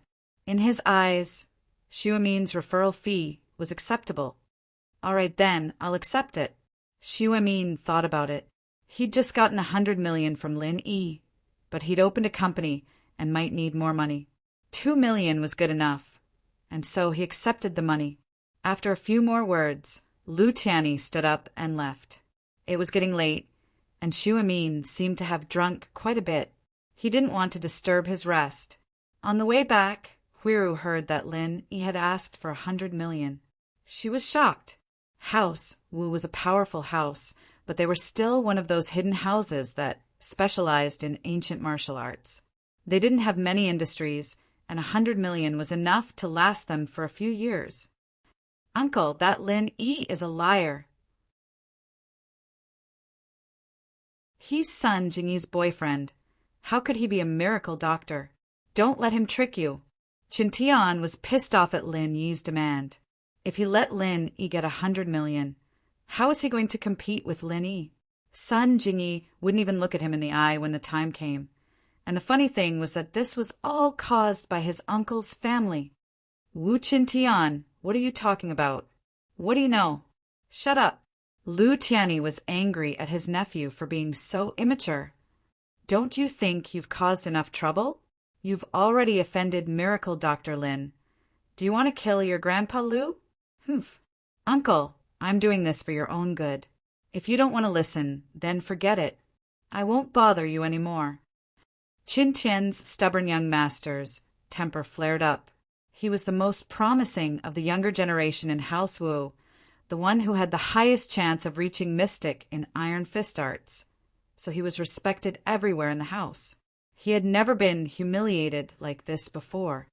Tian, don't be rash. Apologize to your uncle. Huiru was panicking and quickly pulled Qin Tian's hand. Apologize? Humph. Qin Tian smiled coldly. Aunt, since uncle looks down on House Wu, then forget it. Do you want to come back with me or stay here? Tian, stop it. Huiru didn't expect Qin Tian to be this angry. All right, Aunt, since you're already a part of House Lu, I won't force you. Qin Tian's eyes flashed with determination. Stop the car, I'm getting off. Lu Tianyi naturally wouldn't let Qin Tian do as he pleased. He stopped the car by the roadside and smiled coldly. Since this Wu kid didn't know what was good for him, then he shouldn't blame him for being ruthless. Other things were fine, but his father's illness was involved. He wouldn't be nice to Qin Tian. House Wu. Humph. Even if he was from House Wu, he was just a junior. How dare he be so arrogant in front of him? Lu Tianyi was furious. Huiru, you're going back with him? I won't be messing around with Tian anymore. Huiru sighed helplessly. She knew that from today onwards, there would be a rift between House Wu and House Lu. But now that she was a daughter-in-law of House Lu, she had to stand on House Lu's side. This was the foundation of being a wife. She'd be laughed at if she messed around with House Wu. She wanted to mediate, but she didn't know how. It was normal for Qin Tian to be angry, but Lin Yi was Sun Jingyi's boyfriend. That alone was enough for Qin Tian to not be nice to him. But Lin Yi was someone who could save his father-in-law, and this wasn't going to be easy to mediate. Huiru, go, and send him off. He's your nephew, after all. Jinhu, who hadn't spoken until now, spoke up. He didn't want to say anything about House Wu's business. As the head of House Lu, he couldn't interfere with House Wu's business. What happened to House Wu's nephew would be handled by House Wu, and it wasn't up to others to say anything. Yes, Dad. Huir nodded and sent Chintian off the car. She whispered after 2 steps, Tian, don't do anything rash. That Lin Yi's really good at medicine. Aunt, you're helping him too? Chintian humphed unhappily. If you want to deal with him, at least wait until he heals my father-in-law's illness. To be honest, I'm really pissed off that he's asking for so much. If you can get that 100 million back for me, I'm sure Uncle would be happy to see it too. Huiru said softly.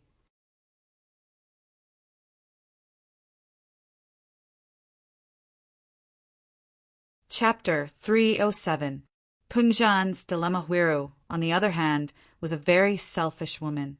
As far as she was concerned, letting a little-known doctor like Lin Yi treat her illness was already giving him a lot of face. If he were to really be cured, wouldn't there be countless rich people coming to him for treatment once he was promoted to the upper class? How much money would he have then? Asking for 100 million right now was practically extortion. Since when had House Liu ever been taken advantage of like this? Even if he was a miracle doctor, a few million would be the most he'd get.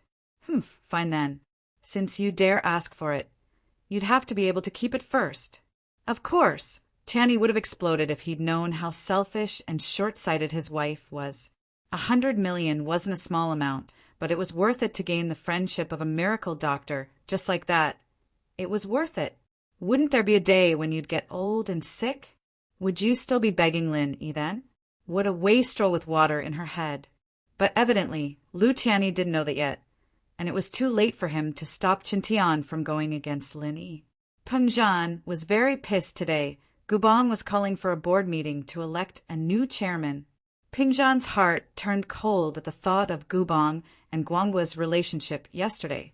It was the first time he'd felt so powerless. He couldn't control the situation anymore.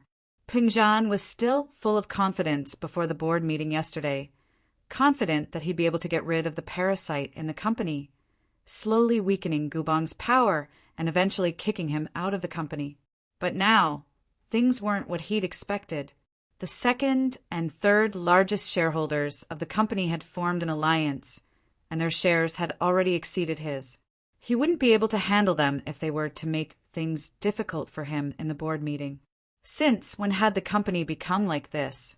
The company his father founded was in his hands, and he was going to hand it over to someone else? Pengzhan hadn't told his father about the company all this time. He didn't want the company to disturb him now that his father had retired.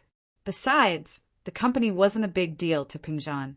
As long as he held onto the shares, he was confident that he'd be able to deal with some of the shareholders who were a little greedy and selfish. But Pengzhan hadn't expected the shareholders to unite. He was at his wits' end. Gubong had already gone to contact the other board members with Guanghua, and there was no chance of reconciliation at all. Perhaps he wouldn't be the chairman of the company anymore in a few days. Left with no other choice, Pengzhan dialed up his father's number. He didn't want to disturb his father, but he had no choice but to tell Elder Chu about the company's situation at this critical juncture. Elder Chu listened to Pengzhan's words quietly, not interrupting him. He waited for him to finish, remaining silent for a while. Dad, look. Pengzhan felt exhausted. A third of the board had been roped in by Gubong, and even he, the chairman, couldn't stop this. Since Gubong was calling for this meeting, it meant that he had the confidence to replace him as the chairman. Actually, I have long seen the problem with the company's board of directors. Elder Chu's voice was calm. Pengzhan, you're too kind and kind-hearted. That's a good point, but you have to understand that the business world is like a battlefield. Being kind to your enemy is being cruel to yourself. Everyone has greed and selfishness, and it's only natural that the board of directors would ally together to usurp power. Then you mean... Pengzhan paused. His father didn't seem to want to get involved in this anymore. Go find Lin Yi. Elder Chu sighed softly. Perhaps he's the only one who can help you in this situation. Him? Pengzhan was surprised. Dad, you're asking him to come. Don't you mean for him? And Yao Yao. Haha, he might have a way. Elder Chu didn't say it out loud, only smiling. I understand, Dad. Pingzhan hung up the phone. He didn't know why his father wanted him to go find Lin Yi, but he couldn't understand what Lin Yi could do in a situation like this. Lin Yi wasn't a shareholder of the company, and he didn't have any shares in his hands. Lin Yi wouldn't be able to interfere with the company's board of directors meeting. But since Elder Chu had asked him to look for Lin Yi, Pingzhan could only give it a try. Pingzhan really didn't expect that a business tycoon like him would fall into the trap of his father's old friend son. Had he really been too kind? Perhaps his father was right. If he'd acted decisively when he'd first discovered the problem, perhaps this wouldn't have happened today. Some of the shareholders would have criticized him for not caring about his father's feelings, but it was still better than being at his wits' end. After some hesitation, Pingzhan turned to Li Fu. Go to Yao Yao's villa. Yes, Mr. Chu. Faubert sighed. Mr. Chu, don't be too hasty. If Elder Chu said that Lin Yi has a way, then he should have a way.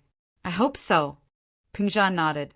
Lin Yi parked the car in front of Meng Yao's villa and saw a Bentley turn in behind him. It was Faubert's car. Lin Yi got out of the car but didn't enter the villa. He waited for Faubert's car to park, and Pingzhan got out of the car. Pingzhan didn't expect Lin Yi to just come back. He looked at the van Lin Yi drove, surprised. Your car? Oh, I helped Lingshan catch a fugitive, that Heibao. Lin Yi didn't hide the truth. It's Heibao's. I got the license plate from Lingshan this afternoon. Pingzhan nodded. He didn't expect Lin Yi to have built up his own network in Songshan without anyone noticing. The fact that he was able to get the car from Lingshan meant that the two had a close relationship. Uncle Chu has something to discuss with you, Pingzhan said with a pat on Lin Yi's shoulder. He didn't want to waste time on the car. Oh, all right, let's talk inside, Lin Yi said as he locked the door. Pingzhan hesitated. Why don't you get in my car? Lin Yi paused but understood immediately. He nodded. Okay. You're tuning in to the Thunder Spear YouTube channel. Don't forget to subscribe and join us on this journey to catch the most captivating stories.